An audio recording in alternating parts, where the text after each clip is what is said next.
Пра беларускія праекты альбо добра, альбо ніяк. Там ёсць Шон Бін! Па назве Detroit Hills ты, бля, хуй аб чым здагадаешся. І містер Біст нас, на жаль, не заўважыў. Кінакіпа, а чаму у вас асноўная агучка, калі пераходзіш на гэты тайтл, не наша? Магла быць і наша. Ребяты, непарадак. Тэатр актёр. Актёр тэатр. Актёр, да. Бляха, гэта меладрама ў іх пачалася зноў. Але за грошы так. Але за грошы так. Трэба было біцца з маскалямі. Ты б спасаваў, дарэчы, на роль Дункана, мне здаецца. Калі б у цябе атрымалася там проста сыграць, трэба крышку дэбыла. Калі вартануць, значыць, на наступным падкасце будзем гэтыя гурты што? Хуесосіць. Правільна. Мой родны падкаст. Мой родны падкаст. Я падумаў, што не трэба наступны выпуск адразу рабіць пра D&D, напрыклад. Трэба крышачку даць адпачыць гледачу і зрабіць наш класічны выпуск. Вядома. 1-2. Угу. А 10 у нас будзе... 10 у нас будзе... Зноў з пытаннямі. 10 выпуск у нас будзе адказы на пытанні, таму... Шаноўнае спадарства, пакідайце вашыя каментарыі, пішыце нам у... Божах, ну, карацей, на гэты лінк, на гэтую спасылку, там, дзе ананімныя пытанні можаце... Так, над Ганалай, так. Ананімныя пытанні можаце нам пісаць. Мы сапраўды не ведаем, хто гэта. Не ананімныя. Пакідайце каментары у Ютубе, у Патрыёне, пішыце Ягору у ЛС. Так, можаце... Ну, у Інстаграм майго роднага гуку. Блин, толькі ў ап, калі ласка, не трэба пісаць. Ну просто калі такое прилетае ў ап... Добра. Не вельмі. Адчуванне такое, што трэба адразу чалавеку і адказаць, тому што ён да цябе прыватна звярнуўся, ты яму адказваеш. А мы што ж у падкасце гэта хочам. І прасцей, і потым перад падкастам мы будзем гэтыя пытанні збіраць. Я наўрад ці буду свой весь тэлеграм прашорстваваць, каб на гэтыя пытанні адказваць. Хутчэй за ўсё гэта будуць каментарыі, гэта будзе Not Gonna Lie, гэта будзе тэлеграм-канал мой прыватны, таму што на маім родным гуку спецыяльна няма каментарыяў. Вось, але там ёсць прыватнае паведамленне. Вось у прыватнае асабістае паведамленне суполкі мой родны гук можаце пісаць. Ты ведаеш, што, напрыклад, у Notion, калі ты нажимаеш Command-S, у цябе з'яўляецца гэты кружочак, які круціцца. Тыпу паказвае, што захоўвае. Але гэта наёбка. І Command-S у Notion нічога не робіць, бо ў іх аўтазахоўванне. І гэта яны проста плацэба зрабілі для людзей, якія любяць мануальна гэта зрабіць. Гэта для мяне. Я регулярна гэта раблю, просто уже выпадкова на аўтамаце, і у мяне бывае такое, што я на нейкай старонцы пішу веб, націскаю Command-S альбо Ctrl-S на захоўванне, і у мяне выскаквае гэта акошка захаваць старонку. Просто гэта у мяне штодня па некалькі разоў такое здараецца, таму дзякую Notion, што вы хаця бы просто, ну, па-першае, за плацэба дзякуй, па-другое, дзякуй за тое, што гэтага акна, блин, хаця б не выскоквае. Гэта ўжо вялікае дасягненне. Ці можа гэта не ў Notion, а ў Google Docs? Гэта ў Notion. Я зараз у Notion, і я вось націснуў Ctrl-S, і вось яно паказвае сейвінг, але я ведаю, што яно і так аўтазахоўваецца без гэтага ўсяго. Просто мне так спакойней. Я ў рыперы просто націскаю Ctrl-S пасля кожнай рэплікі. База. Просто мне ўсе Ctrl... Я нават не заўважаю. Так. Але ж яно, напэўна, таксама ўсё захоўваецца, бо калі ты пішаш, яно ж адразу захоўвае гэты кавалачак. Не. Яно захоўвае кавалачак на дыску, але яно не захоўвае у праекце. Калі ты сам не паставіш на лад аўтазахоўвання. Ясна. Ну што ж, будзем ведаць. Ну што, час распачынаць наш падкаст. Поехали. Мой родны падкаст. Мой родны падкаст. Прывітанне, шаноўнае спадарства, вы слухаеце мой родны падкаст. Гэта беларускі падкаст, у якім вядоўцы Ягор, я, акцёр агучвання, і Валянцін. Валянцін гэта я, таксама актор агучвання. Мы абмяркоўваем всё, што тычыцца беларускага дзвіжухі, назовем гэта так, беларускага руху дубляжа, агучвання акцёрскай гульні і часам абмяркоўваем нейкія сусветныя навінкі кіно і агулам всяго таго, што так ці іначай тычыцца нейкага акцёрства. То бок гэта могуць быць гульні, ролевыя і неролевыя гульні таксама. Мы пра іх сёння паразмаўляем. І шмат чаго яшчэ цікавага. Калі ласка, подписывайтеся на наш Patreon, каб слухаць спецыяльныя часткі для патронаў. Так вы падтрымаеце непасрэдна наш падкаст і таксама так вы падтрымаеце беларускую агушку цалкам. Таму што гэтыя сродкі так ці іначай выкарыстоўваюцца, напрыклад, у тых момантах, калі мы штосьці не дазбіралі на нашых зборах. У нас зараз ідзе збор на марце непаўторнага, альбо на нейкія унікальныя эксклюзіўныя агучванні, якія потым мы заказваем і ўжо не робім збор. Сёння паразмаўляем пра нашы, пачнём з нашых навін прыватных, але не зусім прыватных, якія так ці іначай тычацца акцёрства і агучвання. Ну што, Валентин, мы даўно насамрэч не размаўлялі і не размаўлялі пра тваё навучанне акторскае. Знаю, што ў цябе яно, па-першае, працягваецца, а па-другое, у цябе пайшлі адно за адным выступленні, гэта выпускны, а потым штосьці яшчэ. Вось, калі ласка, раскажы, як у цябе справы на гэтым попрышчы ідуць. Добра. Насамрэч, апошнія некалькі тыдняў у нас перапынак, бо апошняе выступленне ў нас было 10 лютага, і мы гралі пастаноўку па фільму «Ідэальныя незнаёмцы». Я, напэўна, расказваў трошкі. Замес у тым, арыгінал фільма, гэта італьянскі фільм, не памятаю, яму гадоў 10-15, сябры збіраюцца на вячэру і вырашаюць згуляць у гульню, калі яны кладуць свае тэлефоны на стол і уключаюць гучнамовец, калі ім хтосьці тэлефануе, ці зачытваюць паведамленні ды смс-кі услуг. І вось там разворачваецца ў іх разборкі, драмы і гэтак далей. Я недавно абмяркоўваў, што мы агулам робім як тэатр, і збольшага мы робім адаптацыю сцэн з фільмаў. Адаптацыю сцэн з фільмаў мы робім у асноўным на выпускныя, а потым мы бярем іх у пул нашых пастановак, калі мы робім нейкія выставы. Вось. І «Ідэальныя незнаёмцы» пастаноўка, яна таксама была па фільму, і было цікава, ведаеш, назіраць, як фільм перакласці ў тэатральныя абставіны. Як гэта зрабіць, каб гэта файна выглядала на сцэне. У асноўным сцэнарый увесь, амаль усе дыялогі мы бралі з фільму, і мы рабілі тэатральныя гэтыя, як яны называюцца, забыўся. Этюды? Не этюды. Мізансцэны, вось усё гэтае, сцэнаграфію. Мы перараблівалі гэта такім чынам, каб вось фільмовыя ўмоўнасці файна выглядалі на сцэне. Калі там камусьці трэба выйсці з кадру, калі трэба пакінуць некалькіх персанажаў. Вось было цікава за гэтым назіраць, як наш рэжысёр абыходзіцца з гэтым, што ён прыдумляе, каб гэта выглядала файна. Вось.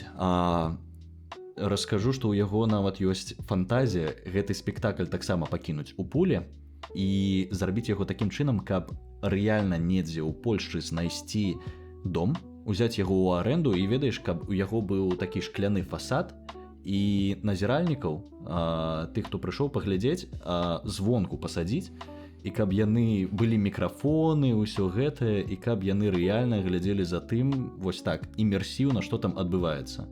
Гучыць вельмі крута. Тэатр, у які я хожу займацца, скажем так, гэта ўсё адбываецца ў памяшканні, які называецца тэатр у вокне.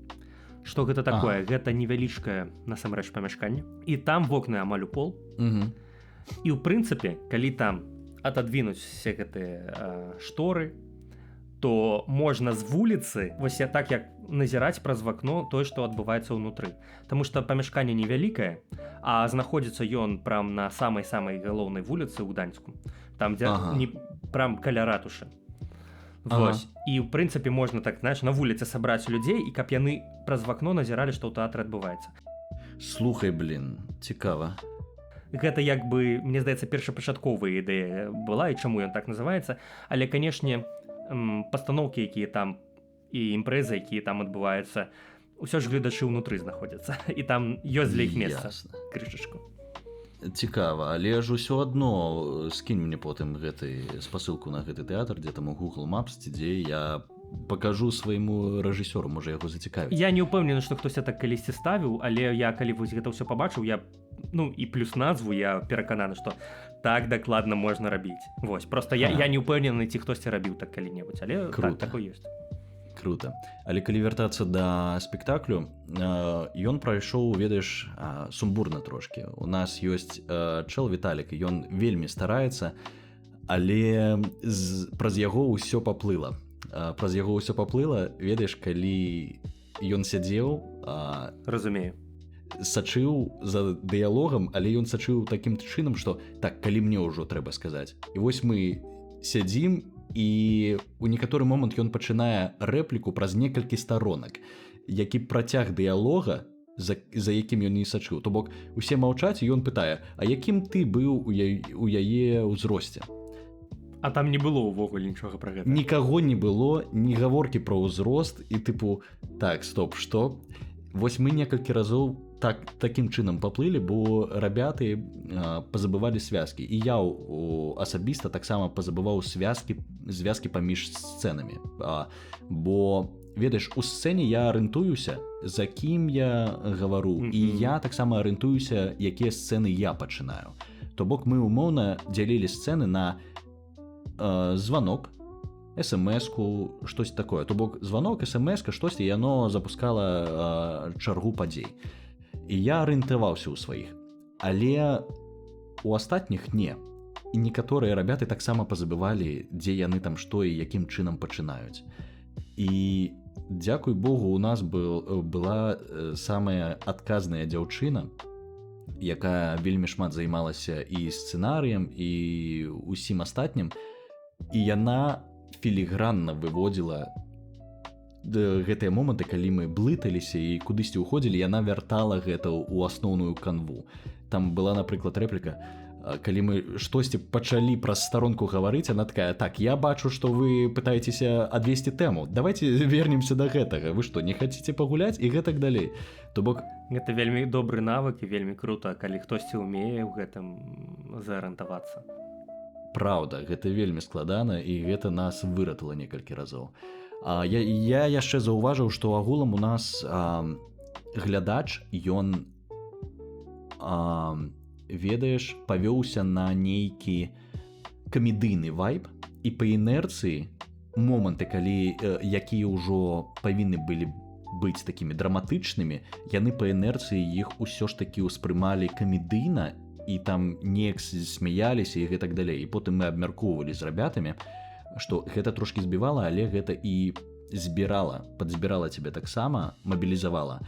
Такім чынам, што вось, яны нават вар'ююць, гэтыя гледачы вар'ююць, што яны не разумеюць, тыпу, чаго вы смяецеся, у нас тут драма адбываецца. І гэта падсцёгівала нас граць больш собрана і больш у гэтую драму ўваходзіць. Але вось цікава было за гэтым паназіраць, ведаеш, за нейкай інерцыйнасцю гледача. Ты быў, наколькі памятаю, нейкім доктарам, так, пластычным хірургам, ці гэта штось іншае? Пластычным хірургам, так, я выкладаў гэтую сторыс, мы ўсе выкладалі, усе зрабілі гэтыя відосы, каждый сабе выкладаў, такую невялічкую рэкламу зрабілі. Вось, і я быў мужам гэтай вось дзяўчыны, якая выратавала ўсіх. То бок мы былі амаль асноўнымі персанажамі. Гэта быў наш дом, і да нас прыязджалі сябры, і мы былі ад самага пачатку і да самага канца. Вось, і ў мяне такі персанаж, мне было вельмі складана з ім, бо ён павінен быў быць адначасова і жывым, лёгкім, і адначасова нейкім такім маральным арыентырам. То бок, і адначасова і праведнікам у некаторай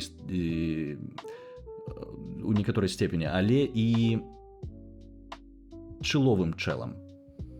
І вось сумясціць гэта для мяне было складана. То бок ён можа і пажартаваць, і падкалоць, але агулам ён такі амаль праведнік. І пра вось гэтую праведнасць гледачы дазнаюцца падчас ужо. Ён раскрываецца як персанаж падчас спектаклю, і не адразу гэта бачна. То бок, вось мне было вельмі складана і вельмі шмат часу на гэта спатрэбілася. І я нават не ўпэўнены, што ў мяне атрымалася, але, ведаеш, знайсці, як гэта граць. Ну, круто. Ну, агулам табе спадабалася. Гэта не быў ваш выпускны. Гэта не быў выпускны, гэта ўжо пасля выпускнога мы трупай рабілі спектакль. То бок мы паралельна рыхтаваліся. Ужо як паўнавартасна ўсё, то бок. Ну, круто. Слухай, вельмі круто. Як табе ўвогуле вучыць шмат тэксту на памяць? Цярпець не магу, шчыра кажучы. Цярпець не магу, я больш імправізатар, і я магу пераблытаць. Я, ведаеш, вучу не словы, а інтэнцыі, што мой персанаж хочаць дабіцца, зрабіць тым, што ён кажа, і гэтак далей. І таму я магу даволі павольна рабіць павольную інтэрпрэтацыю сваіх рэплік, але каб заставаўся сэнс. Здесь тонкі момант у тым, што наступныя рэплікі маіх суразмоўцаў могуць арыентавацца на тое, што я сказаў. У іх можа быць слова пэўнае, якое яны падхопліваюць і на яго адказваюць. І вось з гэтым трэба быць вельмі, вельмі асцярожным. Ведаеш, па шчырасці, прафесійна трэба вось вучыць слова ў слова, каб было слова ў слова. У мяне проста было, ведаеш, нейкае супраціўленне, бо не вельмі мне падабаўся сцэнарый, бо я ведаю, я потым пераглядаў фільм, і я бачу, што некаторыя моманты былі перакроены, пераробленыя, і мы потым падчас рэпетыцыі шмат змянялі, каб яно ляжала ў персанажу. Вось, і таму мне было шмат супраціўлення, і я шмат мяняў, бо мне папросту не падабалася, і я не адчуваў, што мой персанаж гэта робіць, можа гэта сказаць. І мне кажется, тут праблема ў тым, што гэтым займалася вось гэтая дзяўчына, якая шмат рабіла па-за гэтым, не толькі сцэнарый, і з-за гэтага сцэнарый такі быў з нейкімі такімі праваламі. Вось, але я ўзгадваю, я быў на спектаклі адным, не памятаю, хто яго ставіў, беларуская нейкая трупа ў Варшаве. І мне ўдалося падглядзець сцэнарый учэла, які сядзеў на музыцы, у яго быў сцэнарый адчынены на кампе. І я сачыў за сцэнарыем падчас таго, як рабяты гаварылі. І яны, халера, гаварылі слова ў слова. Просто слово ў слова. Круто. Па-першае, я тут пазначыў сабе некаторыя штукі, таму што доўга у цябе была прамова, вельмі цікавая. Ты казаў пра... Хто у вас там забываў свае рэплікі? Віталік. Віталік, вось. У нас просто таксама ёсць Віталік, які на нашым прамежкавым выступленні таксама часам. Трэба сказаць просто, што калі ты вучыш штосьці на памяць, гэта вельмі складана не заблытацца. І яму... Ён вельмі стараецца, але было адчуванне, што яму цяжэй за астатніх вось гэта даецца. І вось ты просто апісваеш, вось Віталік, я думаю, ці не адзін і той же Віталік у нас быў. Можа быць, он дзесьці там падпрацоўвае у вас у Гданьску. Па-першае, па-другое, калі ты казаў змяняць падчас рэпетыцый, мне здаецца, што змяняць падчас рэпетыцый гэта нармальна. Таму што акцёры гэта жывыя людзі, ім тыя ці іншыя штукі даюцца прасцей ці цяжэй, і на розных акцёрах тыя ці іншыя рэплікі ці тыя ці іншыя вобразы таксама ляжаць па-рознаму. Таму ўсё залежыць ад рэжысёра, ад трупы, ад таго, як вы зразумелі твор, і таму якраз такі змяняць падчас рэпетыцыі гэта нармальна. Больш таго, мы ж у агучванні таксама шмат чаго змяняем падчас агучвання. Мы таксама змяняем, адаптуем рэплікі, альбо нам пераклад не спадабаўся, але найбольш частая прычына, ён проста не кладзецца там у рытм, вось. А часам бывае, што ён проста... Гэта агулам нармальны пераклад, калі чытаць яго субтітрамі, але калі ты гэта агучваеш, ты разумееш, што штосьці вось тут, не так, і тут трэба змяніць. Так. Вось некае слова, там нейкі выраз, нейкі інтанацыю, ці яшчэ што-небудзь. Вось яно, калі агучваеш, яно больш гэта адчуваецца. Таму база. Ну, а, канешне, слова вывучыць гэта цяжка. Стопудова. І добра, што калі яшчэ таксама добра, што калі ёсць чалавек, які ўсё вяртае, і гэта трэба, каб все умелі у такое, вось, таму што розныя сітуацыі здараюцца. Добра ведаць не толькі праз гэта добра ведаць не толькі свае рэплікі, але і чужыя. Вось я таксама аб гэтым зараз думаў, і па-добраму табе трэба ведаць увесь сцэнарый, каб у пэўны момант, калі што, ведаць, як падхапіць і як вярнуць. Як падхапіць, як вярнуць, як дапамагчы партнёру свайму. Так. Таму я, напрыклад, вось у мяне адбылася чытка, мастацкая чытка. Гэта штосьці тыпу спектакля, але вы чытаеце з лістка. То бок вы не проста сидзіце на крэслах і чытаеце п'есу, што называецца, з выражэннем, да? Не. Вы ходзіце, дзесьці трэба ўстаць, пахадзіць, дзесьці трэба сказаць, дзесьці трэба крыкнуць, трэба дзесьці падысці. Мізансцэны мы адыгрывалі. І бывала такое, што падчас мізансцэны табе трэба штосьці сказаць, ты гэтыя ўрыўкі вучыў на памяць. Часам трэба было, што вы сядзіце з закрытымі вачыма і штосьці ўяўляеце, ты закрываеш вочы і на памяць расказваеш тэкст. Такое было. Ну, але скажу шчыра, не шмат, але было. І з прыкалюх у нас, ну, не той, каб у нас былі дракі, таму што драку мы так і не паставілі, як я б хацеў, як я гэта бачу. З жанчынай, давай-ка зробім гэты. Мужа і жонкі была драка, і там, як я сабе гэта бачыў, што гэта такая ледзь неяк там Брюс Лі там з кімсьці змагаецца, і каб жанчына там насоўвала, і ты там б'еш яе на там уклонны рок, там хоп-хоп табе на... Ну, ёсць такое штосьці забаўна, каб камедыі крышачку. Так, Mortal Kombat такі крышачку дадаць, было б забаўна. Вось. Ну, у нас такога не было, просто там штосьці яна там на мяне кінулася, я там альбо просто рукі схапіў, альбо там адзін раз падняў, просто паставіў на зямлю, але адзін раз я яе ўзяў за валасы. Ну, ёсць тэатральныя прыёмы, калі ты бярэш за валасы, але гэта не больно. Вось, і ты яе так па сцэне цягаеш, а ніхто ж не ведае, што ёй не больно, таму што яно выглядае быццам больно.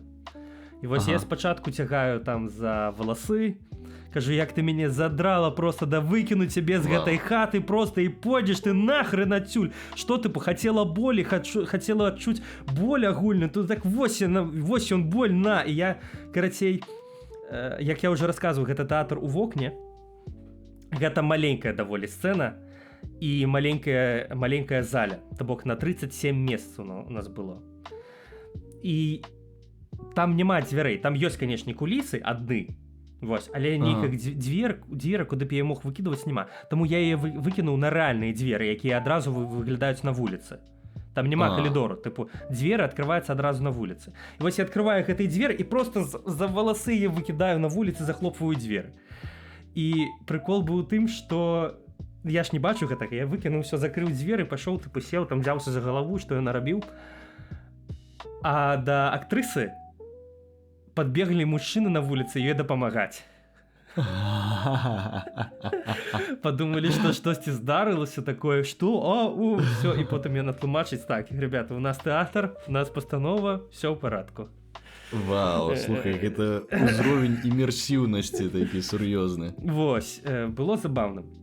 Калі пачынаць спачатку, яшчэ раз, так, мастацкая чытка, яна, дарэчы, яшчэ будзе ў Гданьску, яшчэ раз у сакавіку, па-моему, 21 сакавіка. Яна на рускай мове і называецца «Солнечная лінія», яна называецца. Слухай, калі будзе, нагадай? 21 сакавіка, субота. 21 сакавіка. А ты ведаеш, што 27 сакавіка міжнародны дзень тэатру? Вау, не ведаў. Я ведаю, што 27 сакавіка ў міжнародны дзень тэатру ў Гданьску выступае Свада і Нічес. Свада і Нічес. Пойдзеш?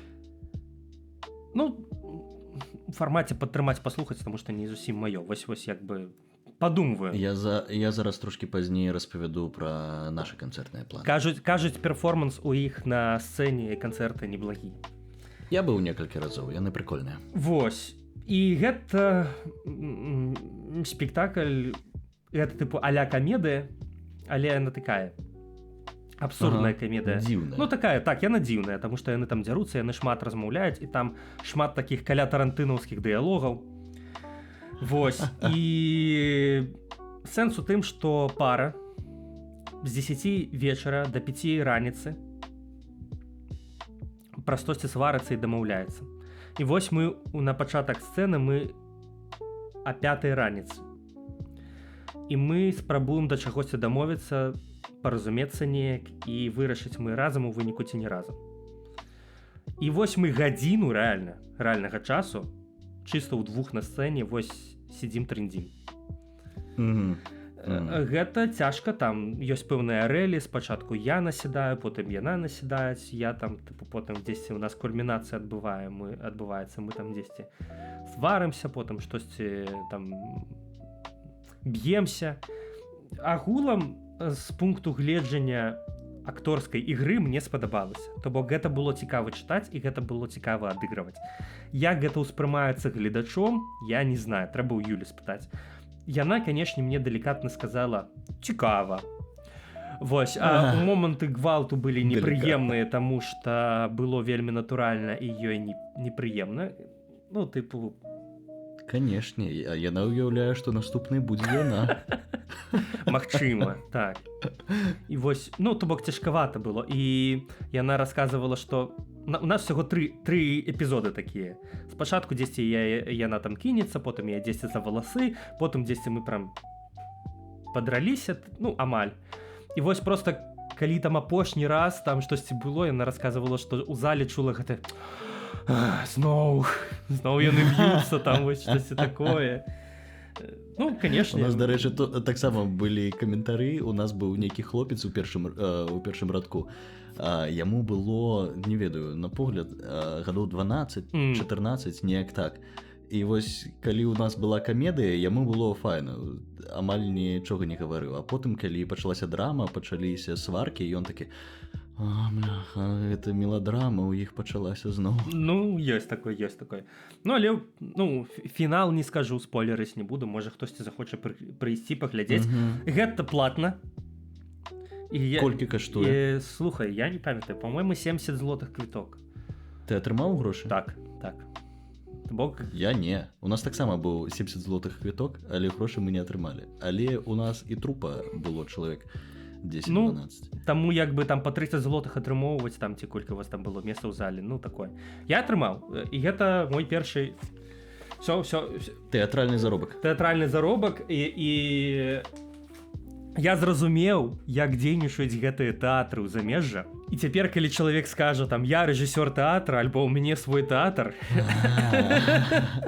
Гэта я і гэта 3 дравасекі. Я і ўсё. І нават памяшкання няма. То бок, адна справа Купалаўскі тэатр, гэта, канешне, у першую чаргу трупа, але гэта і памяшканне. Ну, на сённяшні дзень можна дыскутаваць, ну, але агулам, вось, перанясёмся там на 10 гадоў таму, напрыклад. Так, Купалаўскі гэта трупа і гэта будынак. А які-небудзь іншы тэатр, які асабліва там дзесьці ў Варшаве, дзесьці ў Польшы, гэта крышачку іншае. Таму я магу сказаць... Няма ўласнага мяшкання, напрыклад. Таму мы вось тэатр такога кшталту. Так, мы тэатр такога кшталту. І вось, але можна сказаць, я цяпер магу пра сябе казаць, я не толькі актор агучвання, я яшчэ тэатр-акцёр. Акцёр-тэатр. Да. Тэатр-акцёр. Тэатр-акцёр. Ну, амаль. Акцёр тэатру. Акцёр тэатру без назвы. Тэатр без назвы, ён так і называецца? Так называецца. Тэатр без назвы. Па-беларуску. Нормас. Вось. Ну, дарэчы, беларускі тэатр. Хаця выступ па-руску быў, ну, што паробіш. А колькі чалавек было? Я ж сказаў, гледачоў? 37, но гэта не ўсе ты, там, хто квіткі набываў, гэта яшчэ там парачку знаёмых прыйшло. Ясна. Вось. Нормально. У нас было чалавек 70-80. Ну, добра. Ну, там таксама у кожнага па +1, +2. Амаль не. Ну, карацей. Чалавек 70 квіткі набыло. Ну это прям круто. Ведаеш, я не ведаў, што увогуле такі фармат існуе, як акторская чытка. Ты калі мне пра гэта распавёў, я, можа, дзесьці штосьці чуў, але вось звярнуў увагу і неяк затрымаўся на гэтай ідэі увогуле акторскай чыткі. І мне цікава, ці з часам плануеце вы гэтую акторскую чытку перарасці ў Паўнавартасны спектакль, ну скажу так, паўнавартасны спектакль, каб не чытаць, а проста граць. Так, і там трэба будзе ўжо ну ідэя якая? Ідэя такая, што просто каб паставіць паўнавартасны спектакль, трэба больш часу, таму што трэба больш рэпетыцый і трэба тэкст вывучыць на памяць. А там, я нагадаю, мы удваіх і гадзіну, то бок І гэта вельмі шмат. Гэта вельмі шмат, гэта 22 лісты А4 тэкста. І мне трэба, значыць, вывучыць, ну, каля 11, так? 11-10 лістоў А4 трэба вывучыць на памяць. І гэта цяжка, але калі шмат рэпетыцый, то як бы гэта магчыма. Так, шмат рэпетыцый і ведаеш па нейкіх сцэнах іх разбіць і вось сцэны рэпетаваць. Так, яно і разбіваецца. Мы нават чытку нашу рэпетыцыю чыткі разбівалі па сцэнах, таму што ну не можа рэпетыцыя доўжыцца там 4 гадзіны. Так, это у нас чысты тэкст, ён вось.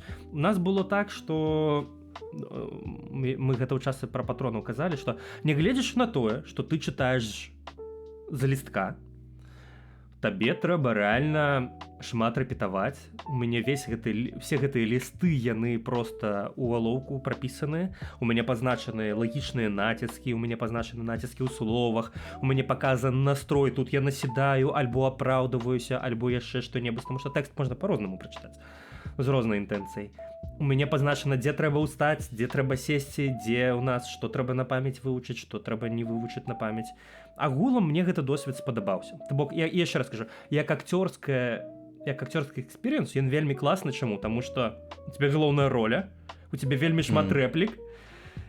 І, ну, гэта прыкольна. То бок, сидзіш, яшчэ тэкст вучыць не трэба. Але нават там былі затупы, таму што ты ўжо часта рэпетуеш, ты штосьці памятаеш на памяць, ты дзесьці не падглядаеш у тэкст, каб штосьці сказаць, ты можаш банальна просто, таму што дынаміка, тэмпарытм даволі вялікі, ты можаш просто згубіць і не тую рэпліку, а хочуць прапусціць нейкі кавалак. Табе трэба, каб партнёр цябе вярнуў. Вось. З такіх прыкольных штук, якія ніхто не заўважыў, таму што, ну, глядач не бачыш жа сцэнара. Па-першае, так, там ёсць сцэна, дзе у маёй партнёркі істэрыка здараецца, і мне яе трэба прыпыніць, крышачку вады на яе выліць. І я ў момант, я просто, ну, вельмі сканцэнтраваны на ўсім, што адбываецца вакол. Як гэта ў нас кажуць, ёсць 3 цэнтры ўвагі. Так, гэта, тыпу, унутр сябе, крышачку, што адбываецца вось каля цябе, і вось, тыпу, шырокае, все, што адбываецца шырока. І ты можаш пераключацца, трымаць на ўвазе все, што адбываецца вакол, крышачку там вакол цябе, там плюс-мінус у пакоі побач з табой, і канцэнтравацца толькі на сябе, адчуваць, што адчуваецца з табой. Вось 3 такіх цэнтры ўвагі. І я, як бы, гляджу на сцэну, умоўна, так, спрабую чуць, што яна кажа, слухаць яе, неяк адчуваць, заўважаць, і не сканцэнтраваўся на сябе, у выніку наліваю вады ў гэты стакан, у гэты кубачак, і наліваю яго цалкам. І я разумею, што, бляха, я пераліў вады, мне цяпер гэта трэба выліваць. Думаю, ну ладно. Ну што паробіш. Выліў проста я весь гэты кубачак шкляны. Ну ладно, просто яе галава мокрая, гэта нормально. Мы так і планавалі, што яе будзе мокрая галава.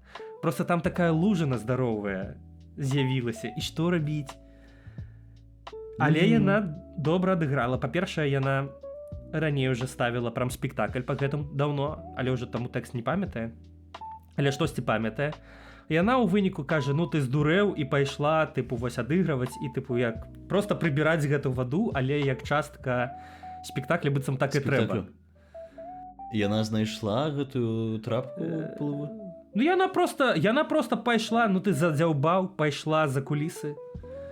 Хуценька взяла гэты неанушкі, взяла просто сурветкі гэтыя сухія і пачала вось просто прыбіраць, штосьці далей свае рэплікі казаць, там все, як ты. Клас. Вось. І ў самым канцы, калі ўжо там штосьці мы мусілі, у нас стаяло 2 крэсла, стаяў столік, там розныя садавіна розная, там а-ля каньяк, які насамрэч гарбата. Вось, і вось такія штукі стаяць. І там была свечка, і яна мусіла гарэць. Мы забылі яе падпаліць, і мы нават чалавек, які нам з гукам дапамагаў, мы яго паслалі за запалкай, ён прыйшоў з запалкай, але мы забылі яе за гэта самае запаліць, так, і ў канцы ўжо дзесьці напрыканцы яна глядзіць так на мяне там тыпу нават свечку не запалілі, блин. Гэта было не па-сцэнару, я такі думаю, ну да, прикольна. Ну, мне спадабалася агулам было прикольна, все, вось. Слухай, цікава, вось ты мне расказваеш, што табе спадабалася з пункту гледжання акторскай гульні. Табе, напэўна, спадабалася, як ты зграў, як з партнёркай са сваёй згралі. Ведаеш, мне гэта я ўзгадваю выпускны наш. І на выпускным у Віталіка быў дыялог з дзяўчынай адной, і яны таксама сварыліся. Там была сцэна хвілін на 10. Это доўга. Недзе. Вось. І у Віталіка была праблема ў тым, агулам у іх абодвух была нейкая праблема з тым, каб файна пасварыцца, што ён вельмі экспрэсіўны і энергічны, у яго гэтага ўсяго шмат, але ён не ведае, як гэтым карыстацца. І таму з адной рэпетыцыі ў іншую на працягу падрыхтоўкі ён усё пытаўся знайсці гэтага персанажа. Ён пытаўся знайсці персанажа, ён адзін раз паспрабуе так, адзін раз гэтак, і бывала часта так, што на працягу сцэны вось гэтай 10 хвілін ён мяняе некалькі персанажаў. Ён па-іншаму рэагуе, ён па-іншаму гаворыць, ён дзейнічае па-іншаму. І вось цікава мне, як было табе? Як ты знайшоў персанажа? Ці шукаў ты ўвогуле? Быў гэта ты, ці не ты і гэтак далей? Бо ты кажаш, што табе спадабалася акторская гульня, але я ведаю, што гэта ні халеры не проста. Не, гэта не проста. Патлумачу. Я, канешне, яго шукаў. Трэба сказаць, што шукаў не адзін. Так, у мяне была партнёрка, якая дасведчаная актрыса ў тэатра. Ірына Купченка, і яна мне дапамагала, канешне. Гэта наўрад ці быў я, таму што гэты персанаж быў крышачку прасцей, мне здаецца. Вось. Тым не менш, гэта увесь спектакль і вся пастанова, яна пра такія проста жыццёвыя рэчы. Так, калі вы разбіраецеся, высвятляеце адносіны на кухні, дапазнай не можаце пайсці спаць, пакуль не вырашыце ўсё. Гэта, пераклікаецца, я думаю, шмат у каго з рэальным жыццём у той ці іншай форме. Так. І таму вялікай праблемы з аднаго боку у мяне не было. З іншага боку, майму персанажу каляса ракета. І гэта было, і праз гэта мне было складана. То бок, я спачатку думаў, давай, мы адыграем, ты старэйшая за мяне, тому што актрыса ў жыцці старэйшая за мяне, а я такі, малады, маладзейшы за цябе атрымліваецца муж, і праз гэта у цябе надо мной ёсць вось пэўная гэтая улада, так? І таму ты можаш там і дамінаваць, і вось казаць, і высвятляць вось гэта ўсё. І мяне стопнулі, таму што я таксама мушу дамінаваць час ад часу. Я таксама мушу насядаць. А калі было б такое неравенства, то было б ненатуральна, што я там раблю тыя ці іншыя рэчы, яны па мяне не мусілі б атрымлівацца. Все ж, па-першае. Па-другое, сама пастаноўка ставілася з дазволу аўтара. Вось. І у арыгінальнай пастаноўцы яны равеснікі. То бок, там жонка з крышачку больш забяспечанай сям'і, то бок бацькі жонкі падарылі ім кватэру, у якой яны жывуць. Але, карацей, мой персанаж мусіў насядаць на яе. Вось, мусіў час ад часу насядаць, мусіў уключацца і не мусіў там ёй ва ўсім патыкаць. Вось. І ўрэшце рэшт ён яе там за валасы за дзверы там выкінуў.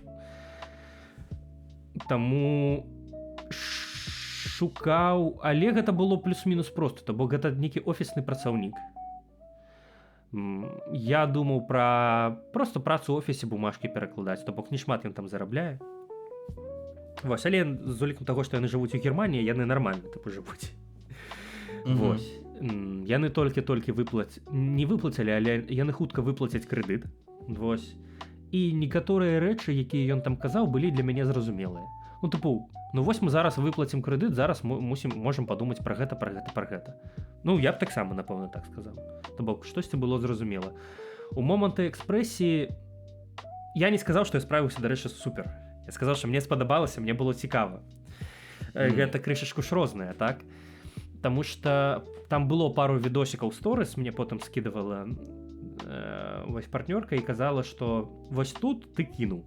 Бок гэта кінуў ролю. Зараз патлумачу. Гэта такая прафдэфармацыя агучкарская. Калі мы агучылі рэпліку і выйшлі, далей разбіраем, праслухоўваем і адразу кротку і дальше пайшлі. То бок ты хутка ўключаешся, хутка выключаешся. І вось у мяне часам на сцэне было такое, што я уключыўся, я сказаў рэпліку, выдаў яе экспрэсіўну, все там сказаў, і просто цела выключылася, і я... Ну, вось было такое просто імкненна такое пераключэнне, дзе я бросаю, кідаю вось гэта напружанне пасля таго, як я сказаў сваю рэпліку. Але, з гэтым папрацаваць просто наступным разам не будзе. Былі хутчэй такія моманты. Я б не сказаў, што мой персанаж увесь час там неяк сябе неадэкватна паводзіў. Мы ўсё ж праводзілі рэпетыцыі і стараліся знайсці вось гэты момант, дзе каб умоўна лагічна да гэтай экспрэсіі падыходзіла, каб ён не проста так узрываўся, каб яно нарастала раз, і потым просто да пашла ты, да што я мушу рабіць, што ты хочаш ад мяне, каб я сабраў свае рэчы, пайшоў ці не пайшоў, там ці яшчэ што-небудзь, вось такога кшталту. Таму карацей, гэта было прикольна. Я б, канешне, яшчэ раз паспрабаваў, і у нас яшчэ будзе пастаноўка 21 сакавіка ў Гданьску. Запрашаю, прыходзьце, набывайце квіткі. Вось, ведайце, што я з гэтага таксама штосьці атрымліваю, так што нармальна, там мяне не карыстаюць. Гэта вельмі прыемна. Я аплаціў навучанне акцёрскае з гэтых грошай. Мой родны падкаст. Мой родны подкаст. Ну што, я думаю, мы скончылі з нашымі выступленнямі, потому што мы зашмат уже пра іх кажам. Не забывайце падпісвацца на наш Patreon, данаце на Марце непаўторнага, мы зараз збіраем на дубляж. Чым больш мы збяром, тым лепшых мы акцёраў зможам паклікаць. І хацелася б гэты фільм зрабіць прям крутым, класным, цікавым. Вось, запрашаем. Таксама шмат чаго цікавага паабмяркоўвалі, некаторыя інсайты, увогуле, што ў нас там адбываецца у нашай частцы для патронаў. Таксама вельмі цікава, думаю. Падпісвайцеся, падтрымлівайце беларускую агучку і мы вам скажам вялікі дзякуй за гэта. І можа быць штосьці яшчэ дадатковае зробім. Дарэчы, у частцы пра патрон, пра частцы для патронаў мы абмяркоўваем і пытаем нашых спонсараў, што б яны эксклюзіўна ад нас хацелі бы пабачыць, пачуць. Можа, мае сэнс спытаць яшчэ ў звычайных гледачоў, што мы мусім такога рабіць, каб вы на нас падпісаліся. Вось, я таксама аб гэтым падумаў. Так, што б вам было цікава ад нас пачуць, паглядзець, які кантэнт па-за межамі, магчыма, падкасту ці агучкі мы можам рабіць, каб вам было цікава. Дзяліцеся вашымі думкамі на гэты конт. Так, мы яшчэ абмяркоўвалі тое, што мы бы з задавальненнем дзеліліся нейкімі эксклюзіўнымі агучкамі, але пакуль што з гэтым цяжка, таму што нам уже некалькі разоў выдалялі Patreon. І не хацелася б, каб яго выдалілі нанова. Вось, таму што з кожным выдаленнем падпісчыкаў ўсё менш на Patreon. А што зараз у нас у працы? Давай не будзем засяроджвацца на тайтлах і праблемах, якія ў нас ёсць. Давай просто пералічым хуценька і пойдём далей. Пералічы. Што ты зараз агучваеш? Слухай, я зараз нічога не агучваю ўжо некалькі тыдняў, але у працы у мяне зараз тэма з гуртом. Мне пра гэта хочацца трошкі распавесці. Добра. Бо як я ўжо казаў, мы напрыканцы мінулага году знайшлі вакалістку, але праз тое, што ў нас доўга не было вакалісткі, ад нас сышоў бубнач. Але мы не падаем духам, і мы пачалі планаваць канцэрты. І вось на дадзены момант у нас плануецца 4 канцэрты ў красавіку. У красавіку, так, не ў сакавіку. А дзе? Все ў Варшаве? Вось 2 будуць у Варшаве. 1 ва Ўроцлаве і 1 у Кракаве. Ясна, все з вами ясна. У Гданьску у нас была магчымасць у Гданьску, але ведаеш, у нас 4 і 6 плануецца у Варшаве, і 5 была магчымасць зрабіць у Гданьску. Ну, гэта такое сабе, я разумею. Варшава, Гданьск, Варшава, мы вырашылі не рухацца шмат. Справядліва, лагічна, апраўдана, я незадаволены ўсё адно. Нічога страшнага. Прыязджай у Варшаву. У нас яшчэ адзін канцэрт плануецца 20 мая з гуртом Harmonix College. Мы пакуль аб гэтым нідзе не рабілі абвестак, і пакуль у нас рыхтуюцца ўсе гэтыя афішы, бюракратыя і гэтак далей, і я ўпісаўся ў арганізацыю. То бок я арганізую гэты канцэрт.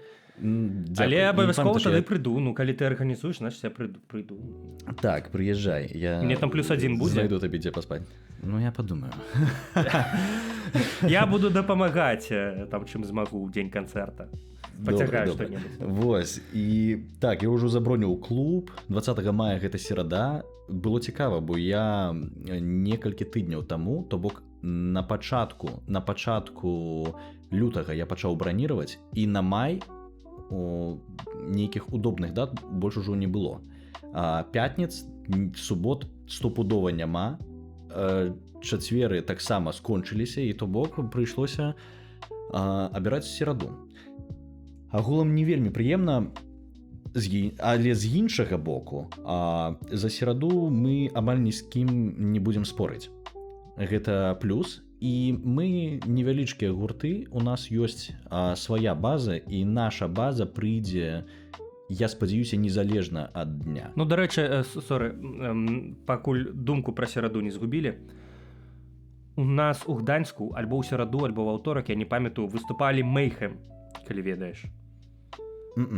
Ну, карацей, гэта такія старажылы метал-сцэны, гурт з гісторыяй, трэба сказаць. Таму, калі Mayhem выступае там у Гданьску ў сераду там ці ў аўторак, то і вы можаце. І Ханабі таксама, здаецца, выступалі дзесьці так у будні дзень. Здаецца, у сераду ці ў чацвер, я не памятаю. Ну так, калі вы вялікія знаёмыя знакамітыя гурты, то на вас прыйдуць. Я спадзяюся на тую базу, якая у нас ужо ёсць. Тым больш, што Harmonix College, іх шмат хто ведае, здаецца, ведаеш, з беларускага бамонду. І шмат каму яны падабаюцца. А гэта беларускі гурт? Гэта беларускі гурт. Ты не ведаеш іх? Не. Harmonix College — гэта пост-рок калектыў. У іх няма вакала, але ў іх шмат цікавага гуку, такая гукавая волна, і яна вельмі файна пакружае. Па назве можна здагадацца. Вось, але па назве Detroit Hills ты, бля, хуй аб чым здагадаешся, але гэта іншая тэма. І вось, і яны даўно нідзе не выступалі. І ад некалькіх чалавек я чуў, што шкада, што яны даўно нідзе не выступалі. Таму, ведаеш, я спадзяюся гэтай нагодай так трошкі бамбануць інфапрастору у тых, хто любіць музыку такога кшталту.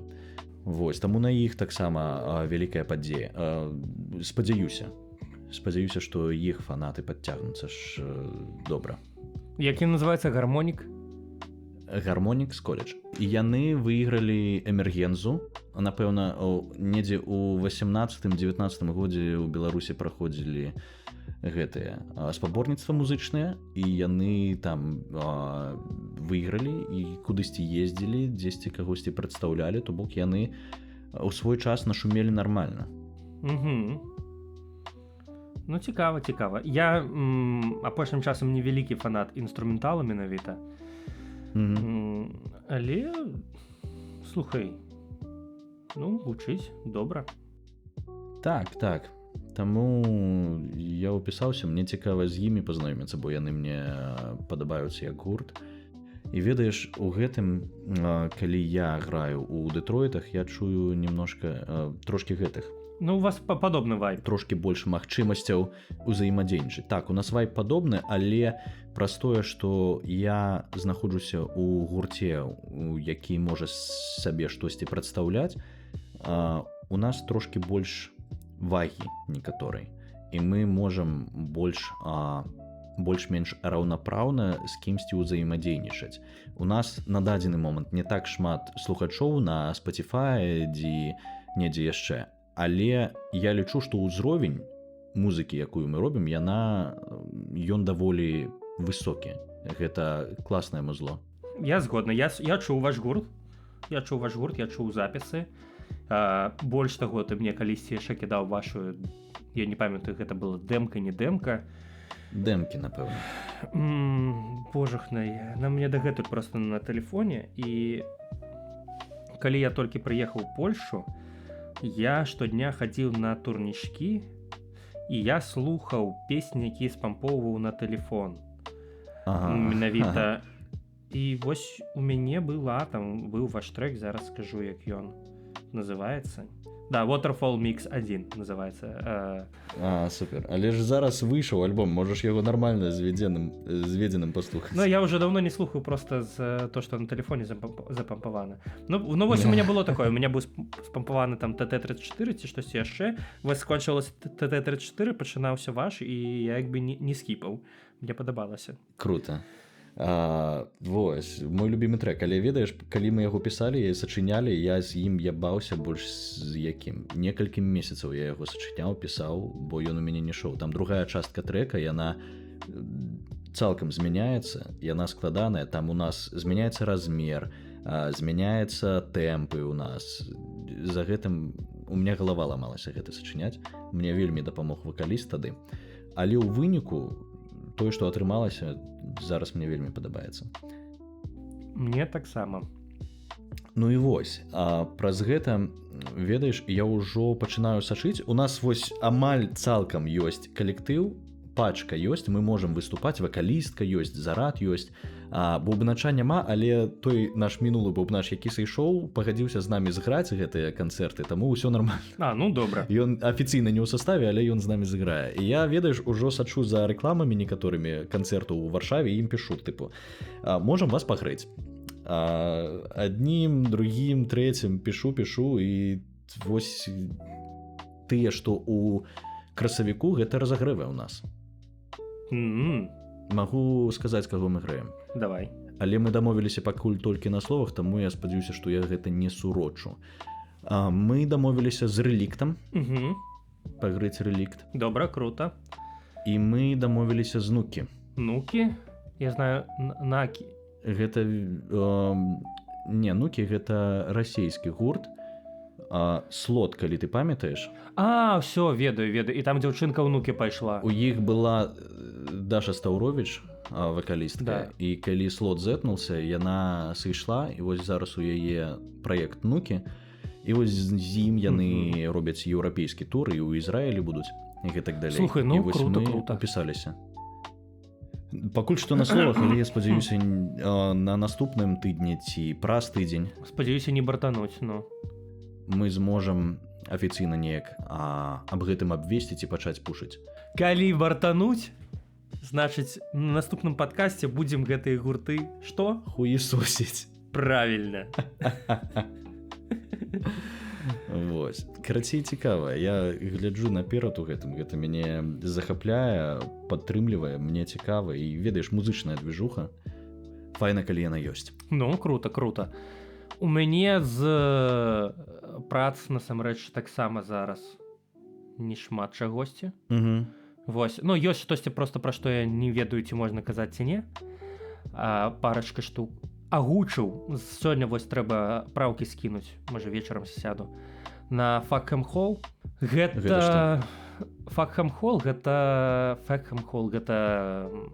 такая, тыпу, абсурдная камедыя. Новая? Так, гэта новы фільм. паклікаў мяне вожык, але агучка, я так зразумеў, паходу знічкаўская. Пра беларускія праекты альбо добра, альбо ніяк. Блядь. Гэта рэферэнс да першага нашага падкасту.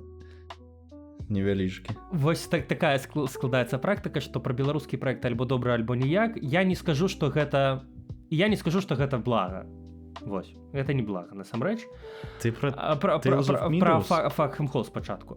Вось, гэта не блага, гэта насамрэч, я калі слухаю нашыя старыя агучкі майго роднага гука, я там часам такога крынжа лаўлю. Вось, і мне неёмка, калі там гэта там збіраецца яшчэ потым дзесьці паказваць, я такі, пастаўце Дімону лепш. Ну, што паробіш? Набралі на пачатку хайповых тайтлаў, цяпер вось, як агучалі, так агучалі. Ну так. Вось. Ну, бывае, такі шлях. Такі шлях, вось, веру ў рабят все атрымаецца, да таго ж я бачу, што яны там все стараюцца, дзесьці развіваюцца, все будзе добра. Вось. Што яшчэ там у цябе у агутцы зараз? Ну, астатняе мы яшчэ абмяркуем. Зараз у агутцы больш нічога непасрэдна, таму што зараз пакуль што у мяне ідзе этап падрыхтоўкі марці непаўторнага, то бок мы ўжо запісалі насамрэч там усё і тое. Вось. Але праз тое ж... Ты запісаў? Не я не запісваў яшчэ нічога, але я запісаў аднаго персанажа у себе дома. Давай пра Tales of Meadows. Давай. Тут напісана у нашых нататках крынж ці не. Крынж ці не крынж. Я разумею, што у мяне няма нейкага ведаеш досведа, каб аб гэтым так празмаўляць, бо я не іграў і амаль нічога не бачыў. Усё, што я бачыў, гэта тыя відосы, якія ты мне скідваў на агучку. І гэта ўсё. Tales of Meadows — гэта гульня ад беларускіх распрацоўшчыкаў, якія вырашылі зрабіць гульню пра старажытны Тураў. Там ёсць беларуская мова і там ёсць беларуская агучка. І за беларускую агучку адказвае мой родны гук. Мы робім паўнавартасную агучку для вось беларускай гульні, беларускага распрацоўшчыка пра старажытны Тураў. Гучыць хайпова і крута. Але, ну, што трэба сказаць? Па-першае, гэта не нейкая там крутая студыя тыпу World of Tanks ці штосьці такога кшталту. Гэта рабяты, студэнты, маладыя хлопцы, не знаю, ці ёсць там дзяўчаты ў камандзе. Сабраліся і такія, давайте зробім сваю першую гульню. Ну і вось там людзі з досведам і без досведа вырашылі зрабіць гульню, якая па апісанню можа нагадваць ведзьмака ў старажытным Тураве, але там далёка не ведзьмак. І па ўзроўню гульні, і па ўзроўню тэкстур, і па ўзроўню ўсяго астатняга. Яны выпусцілі дэмку, дэма-версію гульні, якую можна бясплатна спампаваць, усталяваць, паставіць там беларускую мову ў Steam, так. У Steam? Таму мы і абмяркоўваем гэта зараз, так. Яны выпусцілі дэмку 20 числа, можаце перайсці, пайграць. Ты гуляў? У мяне не пойдзе. У мяне Mac. Ясна. Забаўна, я агучу, але я не магу пагуляць. Вось. Я бачыў таксама ты відосы, што табе скідаў, больш нічога не бачыў. Я бачыў водгукі ў твітары, у трэдсах, і я паглядзеў абзор Рудзі на гэту гульню. О, у Рудзі ёсць абзор. У Рудзі ёсць абзор менавіта на дэмку. Прикольна. Ён пайграў і, як бы сказаў, сваю думку. Вельмі асцярожна. Што трэба сказаць? Праз тое, што гэта беларуская гульня ад беларускіх распрацоўшчыкаў, студэнтаў без бюджэту, яе складана ругаць неяк.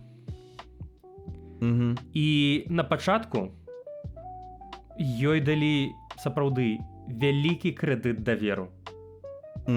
Што там будзе беларуская мова, праз тое, што там будзе беларуская мова, пра тое, што яна праз Туру, пра тое, што гэта наш родны распрацоўшчык.